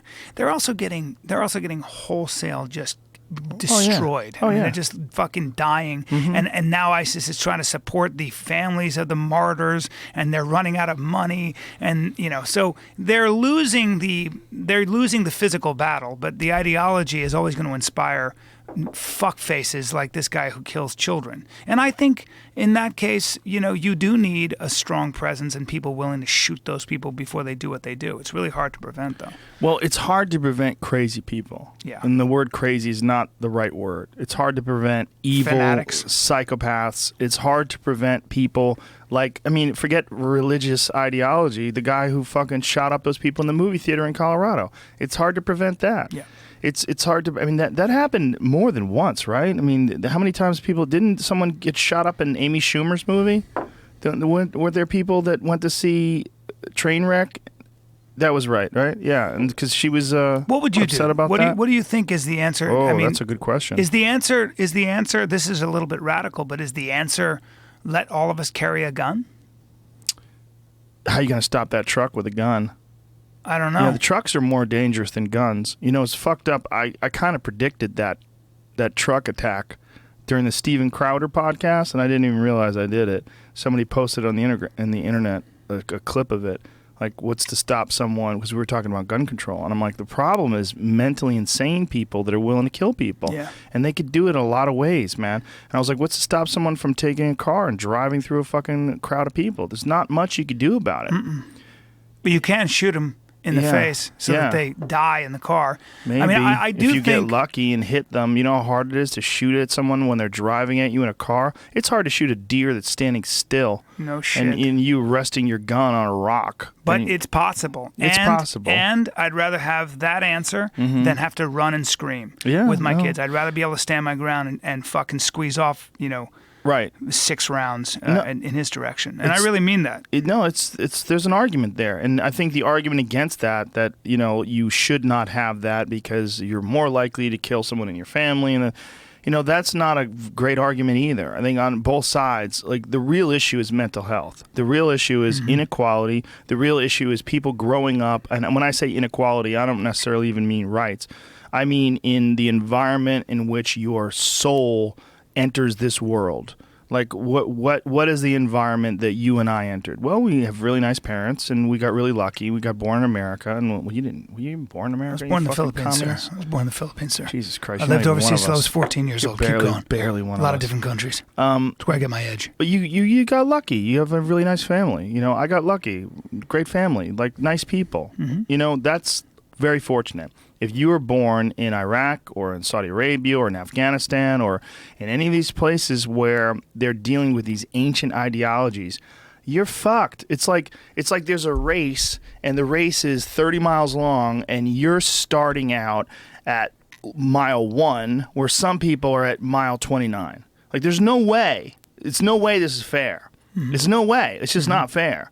And there's got to be a way, through either time or effort or just the sheer expression of ideas that permeate through this world, where slowly but surely... That's the key. Yeah, slowly but surely things have to even out to the point where people realize the correct way to behave and treat people. Look, you could say religious tolerance all you want, but when there's a fucking woman dressed like a ninja at the mall, that lady is not in a good place.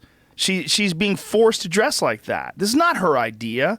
There's no way it is. This is an idea that was stuck into her life when she was a small person. And she grew up with that idea, and now she's married to some guy who enforces that idea, and this guy's walking around with a fucking golf shirt on, and his wife's dressed like a ninja. Yeah. I mean, this is madness. And I think that it makes their country weaker. If you categorize and creates these sort of fencing around an entire class of people and a gender. If you take women and say, you guys have to walk a little bit behind me, we just know that doesn't work. You're wasting a lot of human potential. Yes. A lot of people with ideas that can make the world a better place. Yes. You're stifling the debate and the discussion. Look, there's a lot of people that think different than me, man. A lot of people, whether they're from different parts of the world, or whether they have different likes or dislikes, and they have different art that they appreciate. And I like hearing their point of view. There's a lot of people that I don't agree with what they're saying, and I like to hear what they say. There's radical feminists that I listen to their ideology, and I listen to what they're saying, and I try to figure out where the fuck they're coming from. I try to figure out, okay, is this a direct response to something they've experienced in their life? Like, how much of this has to deal with them being persecuted? How much of what people say has to do with their direct experiences with the opposite sex? Like, when you look at a bunch of feminists, right, and some of them have pink hair and they weigh 300 pounds, and you know life was not fucking awesome for them around men. You just know it wasn't. Well, how much of this anti-male sort of ideology that they're espousing, like, how much of that comes from their direct experiences with men, and how different would it be if they grew up looking like Julia Roberts? Right. I mean, a lot. There's a really good one of the things I do with my podcast, the Bryan Callen Show, now is I do. Wait a minute. Yeah. You have a podcast? I have the Fighter and the Kid. Wait a minute. Yeah. You've brought back the Bryan Callen Show? I do it once a week, and I How talk come about I don't a book. know about this? I sent How you. come I don't know sent about you this? one of them just for you to listen to because I did it with this guy Hunter Yeah, Moss. I don't listen to who's anything brilliant. you do. I'll just tell you right now. I know, you Just- know. it's not gonna happen. I sent it to you. You're like, whatever. But it was super busy. We had I'm very, very busy. But I had an amazing conversation with my buddy Hunter. Amazing, like you can't believe it happened, was or it was good. My buddy Hunter is really good at reading everything and putting it into context where I can understand it. You know what I mean? Like he can put it, he can create a useful, he can turn it into a useful, Right. you know what I mean? Right. Like you can read a bunch of books, but you don't know how to put it together. This motherfucker can put it all together and contextualizes it and everything else. And we read this book, we'll read a book and then talk about it. So we read this book called The Secret of Their Success, The Secret of Our Success by Joseph Henrich. And the book is, the theme of the book is basically this, and it's to your point.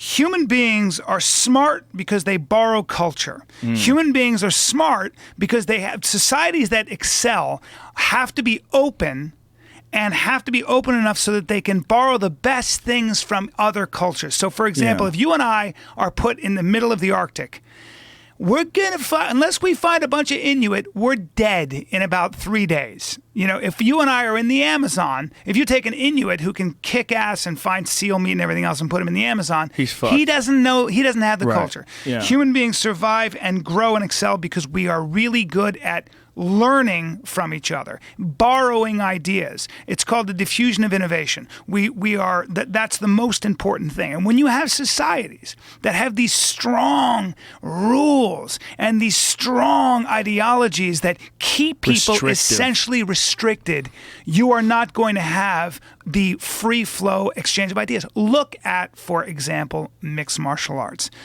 Think about where martial arts has come once the Ultimate Fighting Championship and the Gracies created this crazy thing where everybody got to fight everybody else. Pretty soon, everybody starts sharing secrets. Everybody starts to kind of like go, well, this works, this doesn't work.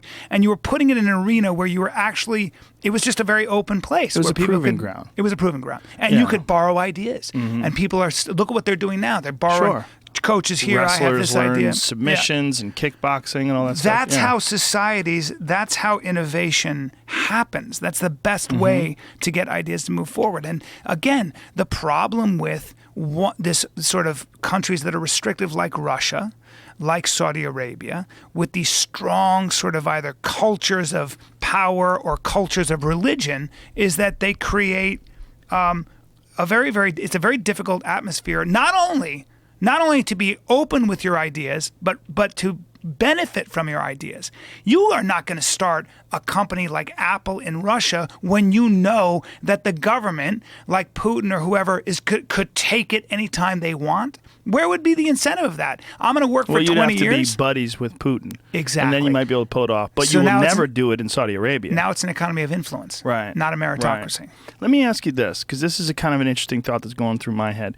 Do you think that one of the things that's going on today that just really wasn't going on? I mean, in the 70s, you had the Iran hostage crisis with Jimmy Carter and all that jazz. But if you really go back and think about what that was all about, and if you really look at the history of the United States intervention in the Middle East, it was really about controlling resources, controlling natural resources. Also controlling Soviet influence. Yeah, controlling Soviet influence, but that was also about resources too, because they were trying to, the Mujahideen, they were trying to control Afghanistan, and they wanted to get the natural gas pipelines, and there's a lot of it that deals with monopolizing natural resources and the amount of money that you can get from there, and then also the amount of natural resources that could be used to strengthen military, regimes. There's a lot of control issues in that, but you didn't have the kind of terrorist activity that you're having today, which also coincides with the freedom and expression of ideas and information at an unprecedented rate that we're all experiencing today.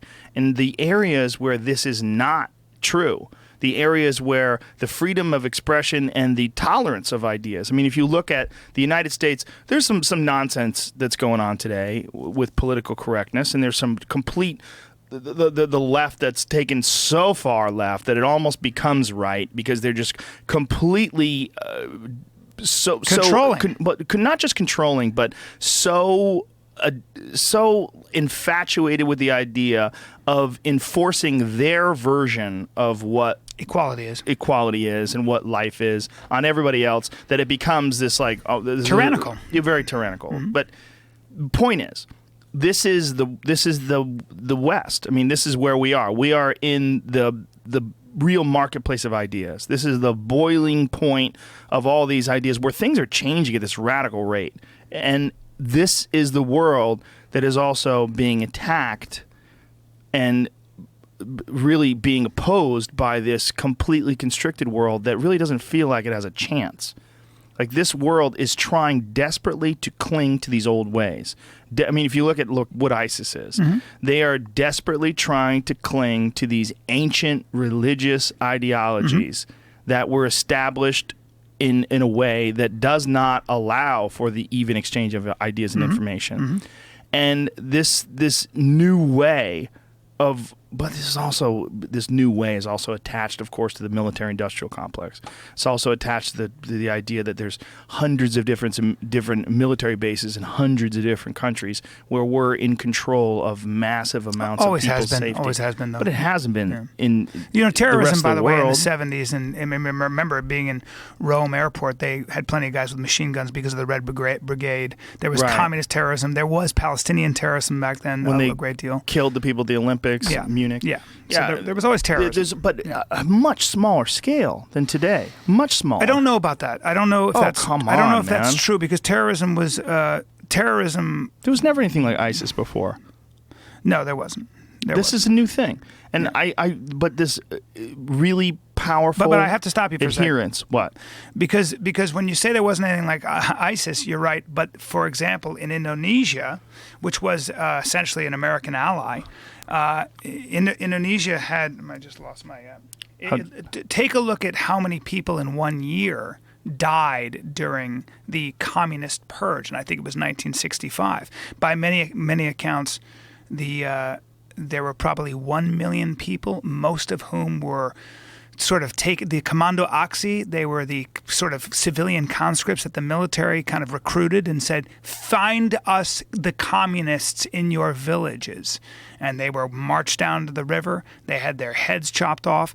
And by many accounts, almost 1 million quote-unquote communists in a period of about a year in Indonesia were slaughtered. Let's take these are all related, but my point, I'm saying that but my point is, what I'm trying to get at is, I wonder if what is going on now is almost the same thing as going on with like a two-party system. It's an us versus them thing, but it's combined with the us, which is what's going on in the Western world. I mean, obviously the Western world has plenty of problems. But one thing the Western world has pretty clearly is the even exchange of information and ideas. You might not agree with these ideas, and you might, and there's a problem with that as well. But you have access to them. You have access to them. Yeah. And this access is like, well, that's one of the things that's going on with Twitter.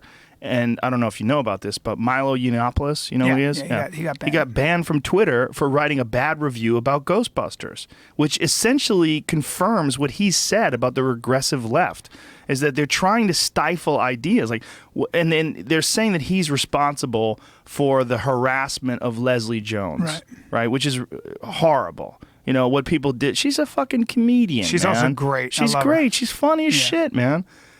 But also, these are just trolls. All right, you're always going to have trolls, but he didn't do that. He's not responsible for. He didn't sick them. He wasn't the catalyst or But what he did was make an incredible amount of sense when he was describing that you cannot make fun of this movie. You cannot criticize this movie. If you do, you're labeled a misogynist. And he talked about how preposterous this movie is, that these women are all out kicking ass, and every man in the movie is a buffoon, and the women don't have any negative traits or qualities at all.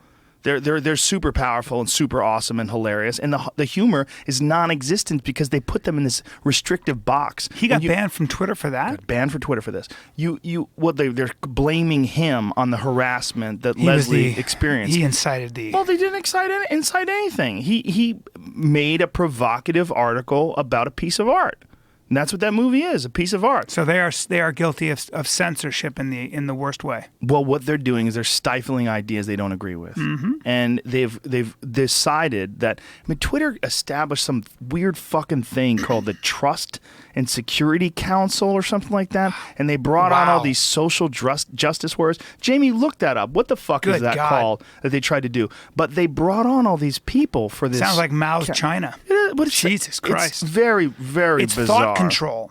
It's thought control. control. Well, look, I'm against harassment. If you can stop people from being shitty to people and you say, well, here's someone who's using Twitter and they're going after people in a very shitty way. But the problem with that is look at how many fucking people have made shitty, horrible, evil comments about police officers. All police officers. Trust and Safety Council. When it comes to safety, everyone plays a role. Please make that larger so I can read it. Twitter empowers every voice to shape the world, but you can't do that unless you feel safe and confident enough to express yourself freely and connect with the world around you.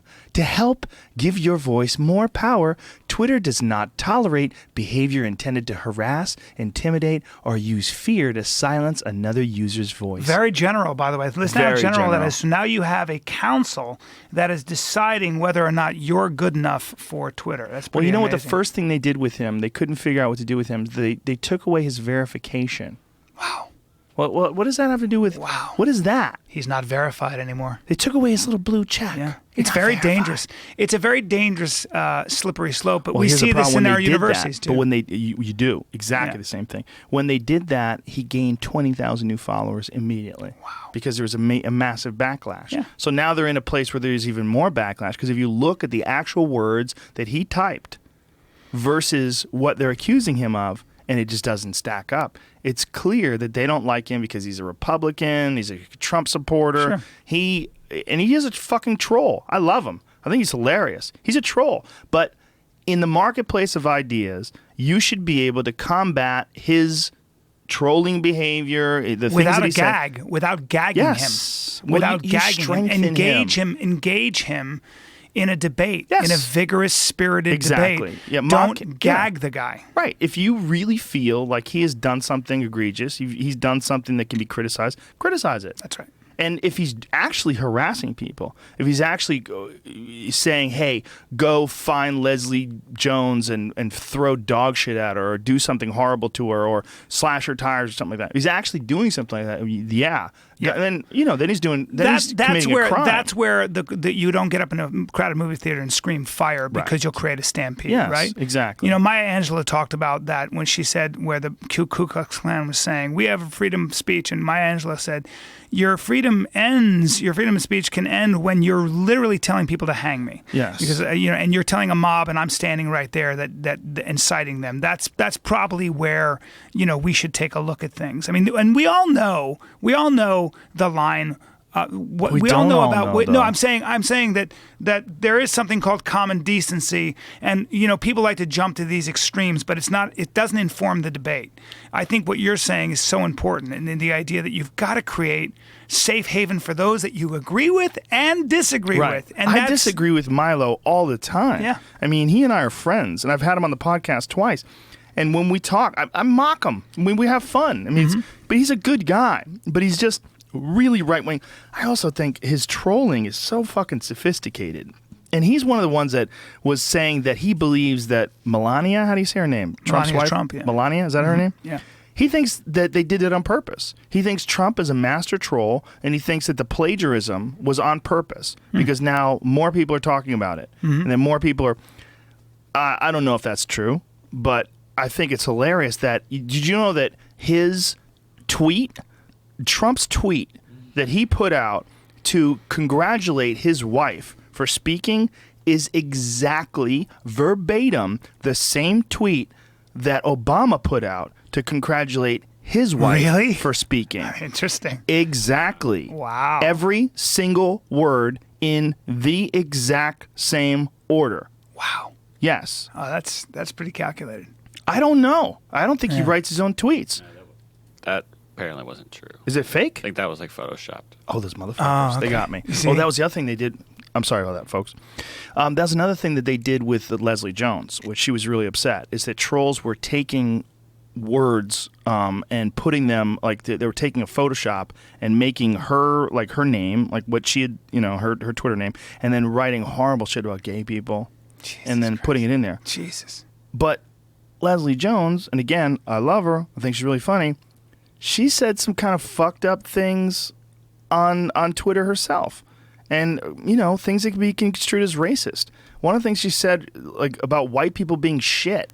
Fuck white people shit, like something like that. It was on Breitbart. See if you'd find the actual things that they were saying, that like, how could Leslie Jones get away with saying this, but Milo gets banned for writing an article? And I'm not, but I think what Leslie said, like, white people shit, it could have been that she was saying, like, someone did something and, God damn, white people, this is some white people shit. Yeah. Like, she's funny. Like when people climb into a zoo and try to fucking hug a tiger. Yeah. That's white people. Yeah. That's white people shit. That's funny, though. And Leslie, anybody who knows Leslie knows she's Lord have mercy. She's just a fucking doll. Lord have mercy, white people shit. What does that mean, though? It's white people shit. Like, they do But crazy I don't know. stuff. I mean, what does that mean? Like, why did she say that? Like, what is that about? Imagine a white person. But look at this. Imagine a white person saying that about black people. I understand, but I think, we've heard this before. It's fine. Leslie Jones is not a racist. Leslie Jones has never been anything but really kind to people around her. Okay, but hold on a second. Because sometimes people say things that are racist, and they're not racist. They're just trying to be funny. Yes. Like, I mean, how We're many... all too sensitive sometimes about Jeff it. Ross is hilarious, and he says a lot of racial stuff when he Sarah roasts Silverman, people. yeah. Sarah Silverman.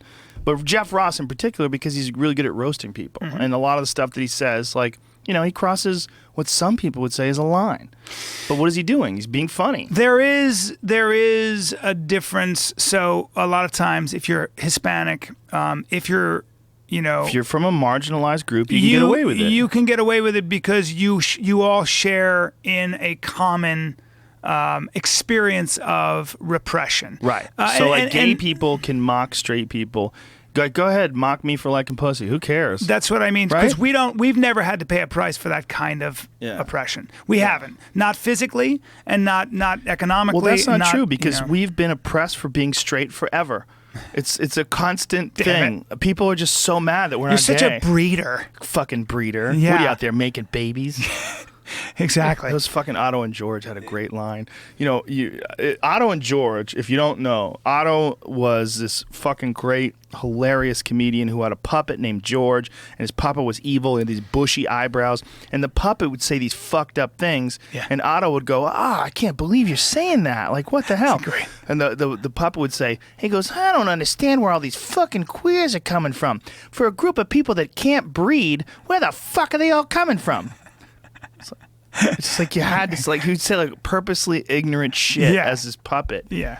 Well, a lot of times all of us think outrageous thoughts. Yeah. We think prejudiced thoughts. It's part of being a human being, man. There's a friend of mine who is dealing with these folks that are Jewish that are incredibly cheap. And this friend of mine was saying, like, how fucking embarrassing is it when someone just reenacts the most disgusting stereotype about a race? Yeah. Like a Chinese guy that just closes his eyes and just drives straight into traffic. I mean, like, this fucking horrible stereotypes that, like, when you see them, like, oh, come on, man. If I was Chinese and I saw someone driving like that, I'd be like, you motherfucker. Yeah. Do you know what I'm dealing with here? Yeah. Just being like, if there's an accident and I'm involved, people go, oh, of course, the fucking Asian guy got in a car accident. Well, do you know what Dunbar's principle is? Yes. Yeah, and we have a limited number of people we can keep in our heads, right? Right. But that also plays a part in stereotyping. There's a limited amount of information that we can kind of like keep in our heads. Right. So actually stereotyping was something that kept us safe. You're talking about, when you talk about stereotyping, what you're really talking about is pattern recognition and chunking information. Right. You're looking at something, because you don't have a lot of time, you're looking at a dude, it's like Dov Davidoff's joke about, he said he was sitting there and this guy walked up to him. He's already done this joke, so I'm not ruining it. But he said, look, we assume things all the time. He goes, I saw this guy with teardrop tattoos. He had a knife, and I was like, I don't want to hang around here. And the girl goes, don't assume. He could be a chef. I'm like, that's fine. He could be a chef, but if you pull your pants down and you got a bunch of blisters in your genitals, I'm not going to assume you got stung by a pack of bees. At the end of the day, you do stereotype. You make choices based on how what the information you get, and you do it very quickly because sometimes that information can keep you safe. A cop, a lot of times when they see they can tell if somebody shouldn't be somewhere because they'll look for certain things. Out-of-state plates, fast food wrappers. that person's driving and they're on their way somewhere. There are lots of different little signals that cause you to profile. Right. Because sometimes profiling is what's called good police work. We all do it. We all, when I'm driving and I see a dude in his car and I see the back of his head, I can make a lot of fucking assumptions on how he's driving and whether or not he's going to signal. Like an old dude with a hat. Do it all the time. I do it all the time. You And see, I go, like, I got to old speed white by this hair guy. and Yep. and I a got to beat my bowler horn hat. before I go by because he might just swerve in because he's a Right. fucking dummy. You know what I'm saying? So some of this is just being a human being. And again, it's how our minds work. And we probably all share very similar thought patterns with even our enemies or even the people we don't like. Right, but being a Jewish person, it's really cheap. Like super cheap. But Like, that comes from... That's different, isn't it? No, because... That's characteristic. The way I would look at it is this. So you'd say that Jewish person is cheap, right? And I would say, what I would look at is I'd say, well, hold on for a second. If you've been a Jew, you have a history, and we can go back 3,500 years, but let's just go back, I don't know, let's go back 2,000 years. You got a history of Yeah, a but we're lot of talking people... about someone in their 20s. No, doesn't matter. Listen, you got a lot of people blaming the Jews for killing Christ, right? And so usually if you look at history, especially European history, they were either kicked out or they were killed. So what happens is if you don't have a homeland and you're a Jew, all right? But then don't they have a homeland? No, but that's very recent. What is that, 1948? 47. Yeah. So as a Jew, when you actually don't have, a country, I'm just, as an Right. example. Guess what your security is? Your fucking security at the end of the day is how thick your wallet is, because money is how you survived. You know the reason that the reason Jews were into the jewelry trade, diamonds? Well, diamonds are something you could pick up, put in a pouch, and run the fuck away really quickly. You could transport your wealth. So they were like, well, we're kept out of banking, we're kept out of all these things, but we can make clothing. And we're jewelers. And they came to this country, those immigrants came to this country with those two skills. The Irish came to this country with, hey, I got two hands, I can work a farm. What do you need me to do? The Jews were like, I can make fucking really nice clothes, and I can label them, and I can get you to think that they're even nicer because I understand a little bit about marketing. Oh, and by the way, I got diamonds. There were certain things that they were forced into, and they came to this country and they had a skill set. So I look at that and I go, ooh, that's just cultural residue. That's just cultural residue. You were taught that that's how you get ahead, and you were taught that holding on to your money is, by the way, also a way to ensure your survival. So the more you learn about, the more you learn about a people's history, the more you learn about our biology, the more we learn about brain science, I think, the more compassionate it makes us. Well, that's also why a lot of people feel that some Asian folks are bad drivers, because they're used to minding their own business, not looking left and right. And when they walk straight ahead, and they bump into each other all the time. That's great. That's fucking great. That's what it is. Great. I mean, well, a friend of mine who's Chinese actually was explaining this to me. He's like, if you go to China and you walk down the street, he goes, people just bounce off each other like They bumper sure do. cars. Yeah. And he goes, and it's not offensive. It's just what they're doing. They're not doing it on purpose. It's just like when you're dealing with billions of people, like this is how you do it. Yeah. You just got to plow forward. Have you ever seen intersections in China? Yes. Have you ever seen videos of intersections? It's fucking terrifying. It's insanity. It's fucking terrifying. It's chaos. It's ants. It looks Italy like, was terrifying. Italy was they drive like fucking savages in Italy. Yeah. I mean, there's roundabouts where we're driving into the roundabout. We're like, oh Jesus, and the driver just like skillfully maneuvers around this. But like, look at this. Look at that. I love it. Look at this. I love it. Fucking It's madness. amazing. Yeah. But they figure it somehow out. it Look, works. they left, they right, they zoom around each other. They're driving slowly, and Yeah. they're all making their own. So at 25 miles an hour, they say anything below 25 miles an hour, human beings are very good at navigating. Yeah. That's a good example. And this is kind of a weird overhead view, but I love it, though. This is actually manageable. But I've seen some shit that just doesn't look manageable. You also see people die in those intersections. Oh yeah. Well, how about the people that are walking? They just walk across the street and pray that people avoid them. Yeah. Like, oh, You get God hit. damn it. Yeah, I mean, there's a lot of cultures that have their own little thing that they do to sort of deal with the numbers that they're dealing with. And, you see that in America, too. One of the things that I really like about small towns, when I go to I was in Bozeman, Montana recently. There's only 35,000 residents of Bozeman, Montana. It's a great town, and everybody drives really nice. Everybody's like fucking super chill. Yeah. There's not that many people. Yeah. See, people are like real easy going, let everybody. And I realize, like, what you're dealing with in Los Angeles, like I felt it the moment I got off the plane when I went from Montana to here. The moment you get here, you're like, you gotta go, cut this guy off, get ahead. Like there's a feeling in the air. And they did a study, and one of the things that they did a study on was they put up cameras in cities, and they measured the amount of footsteps that people take, like how quickly they walk. And then they measured how many syllables people say in a minute, how quickly they talk. And through those two numbers, they were able to accurately estimate how many people lived in that city, down to like 1,000. God, I love that stuff. Yeah, like God, if you that's have a interesting. shitload of people walk faster and they talk faster. Yeah. If you have less people, they slow down. Well, Gail Collins, who's a columnist in the New York Times, always says that right-wing and left-wing people, she goes, it's all about space. When you become more of a socialist when you have to contend with all your neighbors. So you live in a building and it requires cooperation. Yep. It requires waiting in line. Yeah. It requires all these things. When you live in Bozeman, Montana, and you have all that space, you can preach self-reliance. You can sort of talk about the value of sovereignty, personal sovereignty, self-reliance, and all that stuff. Mm-hmm. So it does play a real factor in your psychology. It's yeah. No, go ahead. No, I was going to say Malcolm Gladwell in his book, he said Blink? when I think it was Blink where you mentioned when people would come to his office and if you mentioned Florida, raisins and orange juice, people left the room a lot slower. Do you know why? Why? Because they thought of old people and retirement.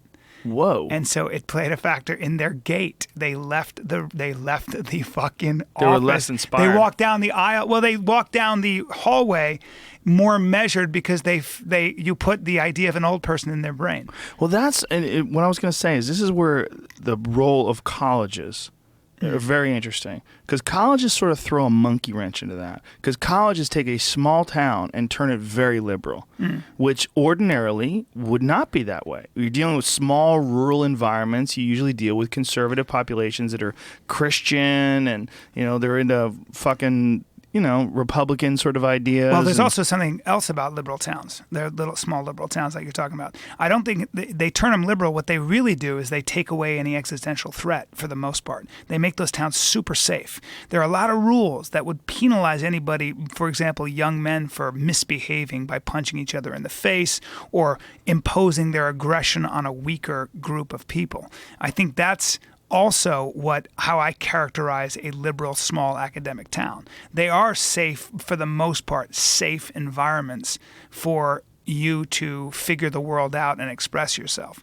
Do you know what I'm saying by that? Yeah, safer. Like Boulder's a good example of Exactly. that. Yeah, Low Boulder's, blood sugar, sort of, Yeah, well, it's not. I wouldn't say low blood sugar because there's a lot of like fitness going on there.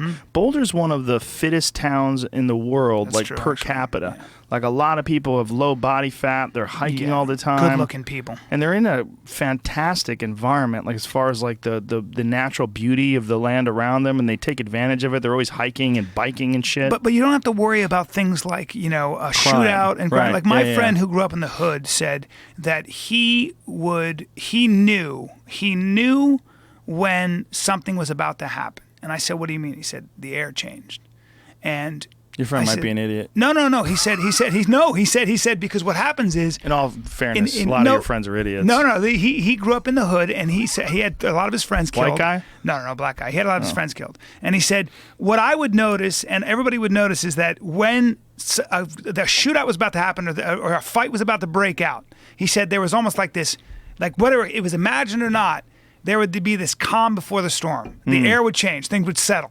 And then, boom, something would happen. And he said everybody felt that. He said, because we were talking about how my friend walked through the savannah with his wife, who grew up in Kenya. And his wife knew everything about it. She was like, don't worry about the lions. She knew everything. She knew animal behavior until she saw what animal? What? Guess. Hyenas? Nope. People? Nope. Monkeys?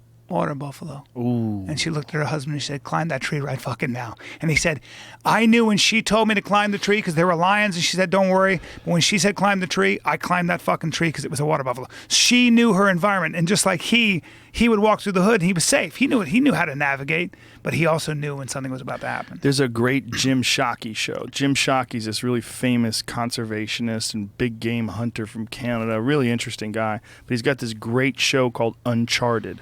And it's kind of a hunting show, but not really. It's more of an exploration of culture because he travels to all these different countries and he really like gets deeply embedded in their country and in their culture. And he goes to these strange lands in the middle of nowhere in Russia or in Soviet Union or former Soviet Union. He spent a lot of time in Africa as well. Like he's done a bunch of shows in Africa. Like they actually brought him in to kill crocodiles that were killing people in this village. Damn. And the people in the village, man, it was fucking horrific. They would go through this village with cameras, and people would be showing like this guy's missing an arm, this guy's missing a leg, this guy has a bite taken out of his head. Damn. Like everyone, Jesus. like all these people, everyone knew Because they had someone. to get their water down there. Yeah, everybody knew while they were there filming this, a woman got taken away by a crocodile. I mean, it's just a constant, Good God, complete that's threat. terrifying. And they were not scared of anything like they were scared of buffaloes. Those fucking Cape buffaloes, water buffaloes, they're like these goddamn things, these grass-eating monsters. Yeah. Because they have to fight lions all the time. So they're just, they fuck and they fight lions off. And they're just jacked to the tits. I mean, if you look at them, you're like, what is that thing eating? It must be eating like steroids. Don't they weigh 3,000 pounds? Oh, they're fucking enormous. They're enormous. They're huge animals. Lions are the biggest assholes because they'll eat their balls while they're on them. They take their They go for the balls? First thing they eat is their balls and their dick. Really? Yep, because they're behind them. So you got one on your back, and then they're like, They go for the ball. Well, it's probably easy to tear loose. Of course it right? is. It's a good bite. Good old. It sucks being a water buffalo. Oh, sucks being a lion too, man. Yeah, it does. Fuck that. Running around killing shit with your face all day. Yeah. That's all you can do. You don't have a store. You don't have a credit card. Nature is fucking Oh, brutal. it's fucked. Nature It's fucked. is brutal. We've human beings have always. It's been a constant war against nature. Actually, it's always been. How do you Not just harness human nature? How do you beings. chain it? Yeah. Pretty much every animal that exists.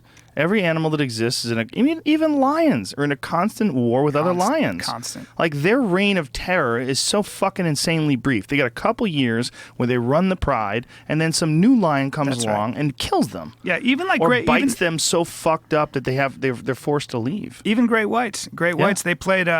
This guy Paul DeGelder, who did our podcast Fighter and Kid, and he ended up losing his arm and his hand and his leg to a bull shit. shark in Sydney Bay. Sydney Bay, God. he goes to punch the shark. Bull sharks are brutal. Yeah, he goes to punch the shark and he goes, "Oh, I don't have a hand left," and then almost died and all that. But he was What saying, does he have on his arm now? Does he have prosthesis? yeah, this amazing prosthesis which can close and Was it a open. carbon fiber one? I Is it think one of so. those? It's like $90,000. Whoa. But he was a Australian Navy SEAL, jack dude, like a handsome guy, and just there he was, lost his arm and leg. But he was talking about how they played. There was an area where all these great whites, I guess bull sharks and stuff, and they played the sound of orcas. They played the sound In the of what water? they make when they're hunting. Oh, Jesus. And they said that fucking sharks didn't come near that area for 6 months. They were just like, see ya, I'm out of here. And then what hunts them? Us. Yeah, We yeah. fuck up the orcas. Yeah, it's a constant battle, and it always has been. And I always wonder, like, is that battle? I mean, it's sort of necessary. It seems like with the natural world. I mean, obviously we're striving towards some higher state of existence. Everyone is. I mean, I think that's where Buddhists come from, and meditation comes from, and veganism comes from, and meat that doesn't have a central nervous system. Utopian ideologies and all these thoughts about what we're trying to do is, whether misguided or not, we're trying to strive towards improvement, and that is the state of life, and it's also the state of nature. I mean, there has to be some sort of a balance of power with animals that are herbivores and animals that are carnivores. Like they're talking about bringing in cougars on the east coast of the United States To deal with the because they deer? have too many deer. Yeah. They have too many deer. Yeah. And it's a really fascinating subject because it's a better idea than bringing in wolves. Well, wolves are very hard to. They tend to be wholesale with their slaughter, right? Not only that, they do a lot of fun killing. Mm-hmm. They like to fun hunt. kill. Yeah. They do what they call surplus hunting. That video I showed you where I shot that deer in London, in England, like an hour and a shot half a deer in London? An hour and a half What are you outside doing? an hour outside of London. You're hunting in someone's yard? Well, my buddy owns this giant. My buddy, he made a lot of money. I said, "Where's your property?" And he goes, "Well, can you see down there?" I go, "I look." He goes, "And can you look that way?" And basically, as far as I looked, it was all his. And he said, by law, he needs to kill 21 deer a year on his property because deer are such a problem. Because there are no natural predators. There's another thing they found out today. There's an article today. There was always these myths about mountain lions being loose in England on the countryside. Really? Yeah. Huh. It turns out it's true. It turns out it came from a zoo that just admitted recently that they released these pumas. Wow. They released these fucking mountain lions that they had in captivity. So the people had they'd been ridiculed. Like, oh, someone a big cat took away my sheep. Oh, this motherfucker's drinking. No, they were telling the truth. These fucking mountain lions were released in the 1980s. That's amazing. In the countryside in England. Damn. Yeah. It's fucking Seems crazy like ass they could zoo. live in all that forest. Well, as long as here it is. The Beast of Dartmoor. That's how you say it? Dartmoor? Mystery solved as zoo admits it released pumas into the wild in the 1980s. So that was one of those things that I think it was on that show Monster Quest where they were trying to figure animals. out. Look at how they're awesome they are. amazing, man. They're amazing. And my buddy has a 70-pound or 75-pound German Shepherd, like a bite trained. That it's a complete badass dog. And I was looking at it, and if you look at the size of that thing's head, it may be 75 pounds. Doesn't look like much. Good luck fighting that thing off. I've seen that thing hit a sleeve, and it's horrific how powerful they are. Mountain lions get up to what, 150 pounds? They can get bigger than that. Twice that size. It's rare, but also they're cats. And cats are just way more agile. I got a great story about mountain lions. A friend of mine is a guide, an elk hunting guide in Colorado. And he said that they found these tracks of this mountain lion. They have to kill a certain amount of mountain lions on their property because they have this gigantic ranch. And, they have a certain amount of tags that they have to fill or they should fill. And they try to control the populations of mountain lions. So they were trying to find this mountain lion. They're tracking this mountain lion. They tracked these tracks, and they saw elk tracks, and they saw mountain lion tracks. And then they saw only elk tracks. Ooh. Because the mountain lion had jumped on the back of this fucking gigantic 900-pound bull elk and rode it for 150 yards and then taken it down. Damn. So this 150-pound cat, who they wound up killing, had killed this, close to 1,000-pound elk. That is unreal, man. But when they found it, the fucking mountain lion was on the elk, and the elk was down. And then, they followed the tracks of this elk running with this cat on its back. The thing just leaped. Imagine being something like a person. You weigh 170 pounds. Yeah. Like a cat. A cat can weigh 100. And you decide, I'm going to jump on that 1,000-pound horse and kill it with my face. Yeah. And their canines have sensors apparently where they can sense where the jugular is, so they keep adjusting their grip. Oh God. Good God, man. Well, it's nature, man. Nature's just so creepy, and it's ways of adjusting life to eats life. life. My friend Andreas Antonopoulos, my friend the Bitcoin expert, explained this to me last weekend in Vegas. Ducks have 3-foot-long dicks that curl and twist because the female vaginas have adapted to fight off rape, duck rape. Yeah. So they have these pussies that are these fucking labyrinths, these twisty, turny, labyrinth pussies. And they can choose to let sperm in or not let sperm in with their gigantic labyrinth pussies and these 3-foot-long duck dicks. When you see a duck's dick, you're like, that is not real. Look at that duck's dick. That's a drawing. That's a drawing, but there's actual photograph. That's an actual photograph of a duck dick. What in the fuck? Damn. That's like a person with like a 15-foot-long dick. Yeah. Ducks are tiny, man. A horse-true dick. Like a person with a 3-foot dick is a monster. Yeah. But a duck with a 3-foot-long dick is totally standard. That's a dick. That's a limp one. That's a real dick. That's a guy's little dick. He gets shamed by the other ducks. Poor guy. Yeah, I mean, duck dicks are ridiculous. It's a fucking ridiculous animal. I knew that ducks engaged in rape or gang rape. Oh, that's all they do. Yeah. That's the only way they gang fuck. up on one But female. look how the female's vagina has sort of adapted to deal with the male raping her.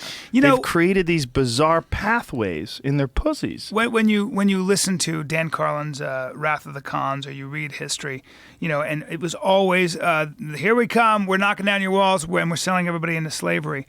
History is a history of rape, right? So most women basically were like, shit, walls are coming down. Our men are going to be killed. We're going to be raped. I mean, it's just happened over and over and over. I would imagine that most of history is a story like that, and women were basically just forced to be taken by either a group of men or whatever. It's just like most of animal history. Yeah. It's really, really, it's just brutal. It's really interesting how I guess women had to adapt and evolve. And this woman wrote an article, and I can't remember her name because it was pretty controversial, and she said that because, so much of history, women had no choice. They were forced upon by men. One of two things happened. First, they had to find the man who was the most aggressive and strong, who could protect them from the other men. So for women to be attracted to aggression and strength is not so uncommon. But the other really controversial thing she said was that there are cases where women are turned on by aggressive sex, being held down or all that stuff. And it's probably the fact that they had to evolve because otherwise they'd get injured if they didn't get lubricated. It's kind of like, I read that, I was like, well, good luck with that. But that was, she was a female anthropologist. I can't remember her fucking name.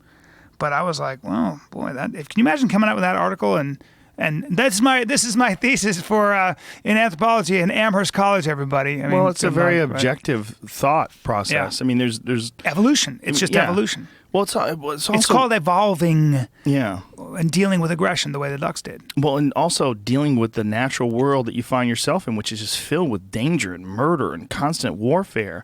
I mean, that's what people did. That's all people did. I mean, there was states of peace interrupted by war. Yeah. And states of peace. I mean, Genghis Khan killed in his children and his armies killed 10% of the population of the world during his lifetime. That's amazing. There's a New York Times article they wrote where they were saying that he altered the carbon footprint of human beings on Earth, a measurable altering of the carbon footprint because they had killed so many people. Like you could measure the difference in the amount of people that were there before him and after him by core samples. Yeah. Like, well, Hitler did something similar in the Russian countryside. He killed entire villages because he was trying to clear an area for sort of the migration of the German peoples. The idea that, let's get rid of these sort of people that think and talk differently and let's create a utopia. Well, what Genghis Khan did that was so fucked up is he did it all before there was even guns. Yeah, I mean, they were Jesus doing it Christ. with bows and arrows. They killed somewhere in the neighborhood of 50 to 70 million people while he was alive. Well, he said, I think what he said was really neat. I never forgot. He said the Romans would create a wasteland and call it peace, and to an extent, the Genghis Khan did the same thing. Well, not only that, what's interesting is how history looks at them now. And that's one of the things that Dan Carlin was talking about. Carlin was talking about how people tend to look in the future. They'll look at, and he was actually using it in terms of like, would people do this with the Nazis? That they would, when enough time has passed, you can say, well, he cleared the road for trade to the east. Yeah. Well, what was the silver lining in massive genocide? Yeah, in other words? Yeah. And that very controversial, but of course, with everything, it goes back to exactly what we were talking about, where when you come up in the ghetto, you might just create Miles Davis. I mean, there's a lot of heartache and terrible things, and from shit is the brightest flower, that kind of stuff. Yeah, and once there's enough time passed, then you can sort of look at it with this distance. Yeah. And you can kind of objectively look at it and go, well, here's the benefit of that. Here's the silver lining. Where that doesn't really hold up, though, is if you look at where the bulk of innovation and artistic expression on a high level came out of it. It came out of free societies. I mean, look at what Sparta left behind, nothing, and look at what Athens left behind. Right. Look at what, sort of, you know, but Sparta left behind a deep history of warriors. mythology, Or today, though. yeah. But nothing you can really hang your hat on. In other words, story and talk about hardship and separating a child from his mother and all that stuff. But Gerard Butler, 300. and kicking people into wells. Yeah. But yes, it's the Sparta. there's a mythology, that a warrior ethos that you can, you know, kind of, I'm a Spartan. But Athens, the Right. Acropolis, and the writings of All the of the butt great, fucking, you know, right? the philosophy, the butt fucking, the idea of democracy, demos the people. These are ideas that still live on and were built upon. You know, look at in today's world the amount of innovation that's coming out of a peaceful society, and a society that respects other people's ideas, and a society that, for the most part, at least from a historical perspective, gives a great deal of freedom and benefit to those that have the guts to come up with their own ideas. Well, that's the interesting aspect about what the United States is as this experiment in self-government, and what it is, what it started off as, what it is currently, is that this is the most recent of countries. And it's also the one that has overwhelmingly the most innovation, the most artistic contributions. We're pioneers. There's so much that comes out of here. So in terms of comedy, film. I mean, obviously the rest of the world has its contributions. I'm not saying that the United States is the best. I mean, the Beatles came out of England. There's a lot of amazing works of art that come out of all over the world. But this country is a hotbed of artistic expression By far, and by innovation. Far, by far, and away, the biggest. And it's the most innovation, recent. yeah. Now, the oldest country that we know of, the cradle of civilization, is the Middle East. Yeah, Iraq. And Babylon. those are the townies of the world. This is a thought that I've been bouncing around for a long time. Like, this is the reason why those places are so fucked up, is because there's the echoes of savages, the echoes of these ancient people are still in this area. It's so difficult. Like, you got to get out of the fucking town, man. You got to leave the town. Well, but see, the great tragedy is that, you know, and they've done a lot of studies on why do some nations fail, and why do some nations become prosperous. And you can break it down into a number of things. You can see the problem with the Middle East is, for 1,000 reasons we can get into, and a lot of it was just foreign invasion and foreign meddling and stuff like that. But How about Genghis Khan? yes, I mean, what he did to Baghdad in 1260. Yeah, you know? well, they say that to this day, Baghdad maybe still hasn't recovered from them invading and kill. They said that the rivers ran red with blood and ink, black with ink, like all the amazing works. the like libraries burned and everything yeah, else. the Islamic scholars throughout history were like innovators. They were like Huge at the head of- contributions, yes. math, philosophy, Yeah. of course. Yeah. And a lot of people say that the Middle East has never even recovered, has never Right. quite recovered from that. But, you know, there are so many important things for why a nation, you know, for example, one is that your political parties that lose live to see another day. That is very important. When you lose an election in a lot of countries, like the hardliners, and somebody said to me, I said, why are the hardliners in Iran such a pain in the ass? He goes, because if they lose, they will die. That's a very important thing to keep in mind. So when you have power and your survival depends on holding on to power, you're going to have a secret police that basically is pretty brutal when they sniff any kind of insurrection. This country is pretty amazing. What's so unique about the United States is after the Revolutionary War, after every Revolutionary War, the country always breaks into civil war, always. And the Founding Fathers had incredible restraint and wisdom to allow the election after that war to go as it would. They didn't resort to violence. That's so unique in history. But our country and the UK and Australia and Canada and a couple other countries, when you lose, the democracy is built on the idea that when your political party loses, you live to see another day and fight on. Very important. The other is property rights. You need property rights. The other is courts that mean something. And the other is the scientific method. You have to embrace the scientific method. A society has to say that it's not about superstition. This is not a theology. Let's base reality on what you can measure and what you can see. Those things are so fucking important. If you don't have those central principles as a through line, if that's not the scaffolding of your society, you're just not going to do as well as a country like the United States. You're not going to have people that innovate because there's no fucking incentive. There's no incentive in it. You're not going to benefit from it. You could get it stolen, or you could be killed because you think differently, or all those things. Well, also, you're not safe enough to innovate. Yeah. You don't have the ability to express yourself. You don't have the ability to take chances. Yeah, so the ironic thing is when you're sensitive and nice to people, when you're empathetic, and when you're respectful of other people, even the ones you disagree with, you make a stronger society. Your society is stronger in every way, including militarily. Including you have more innovation with weaponry. And on that note, God, I'm smart, guys. Did you write that shit down? You're amazing. If you want to hear more, you have your own podcast. I got more own podcast. And by the way, I'm taking that podcast on the road with a guy named Brendan Schaub. Oh, that's a different podcast. Oh no, this is yeah. But let's talk about the Fighter and Kid for a second, because Brendan will beat me up if I don't talk about this. What? July He beats you 29th. He hits me. He strikes me with an open hand. Oh. He pulls my pants down and spanks me, and he could, and I couldn't do anything about it. And I've tried to fight him, and it bothers me because sometimes I get jumpy with him. I get jumpy and I'll get underhooks on him. He's a giant. No. He's weird. He's weird, gianty. I tried. I said to him, well, you're kind of tiny. Dude, don't use that word. Just say medium. All right. Just say medium. Kind of medium, I guess. I said the other day. I don't believe you could. I don't believe if we were to go takedown for takedown, and I tried to do a little upper body Greco with him. Yeah, and it didn't go well. And I got so flustered and hurt. I actually tweaked my neck that I left my wallet and my phone on my fucking car. And you drove off. I let Brendan's brother drive my car, and you smashed your phone.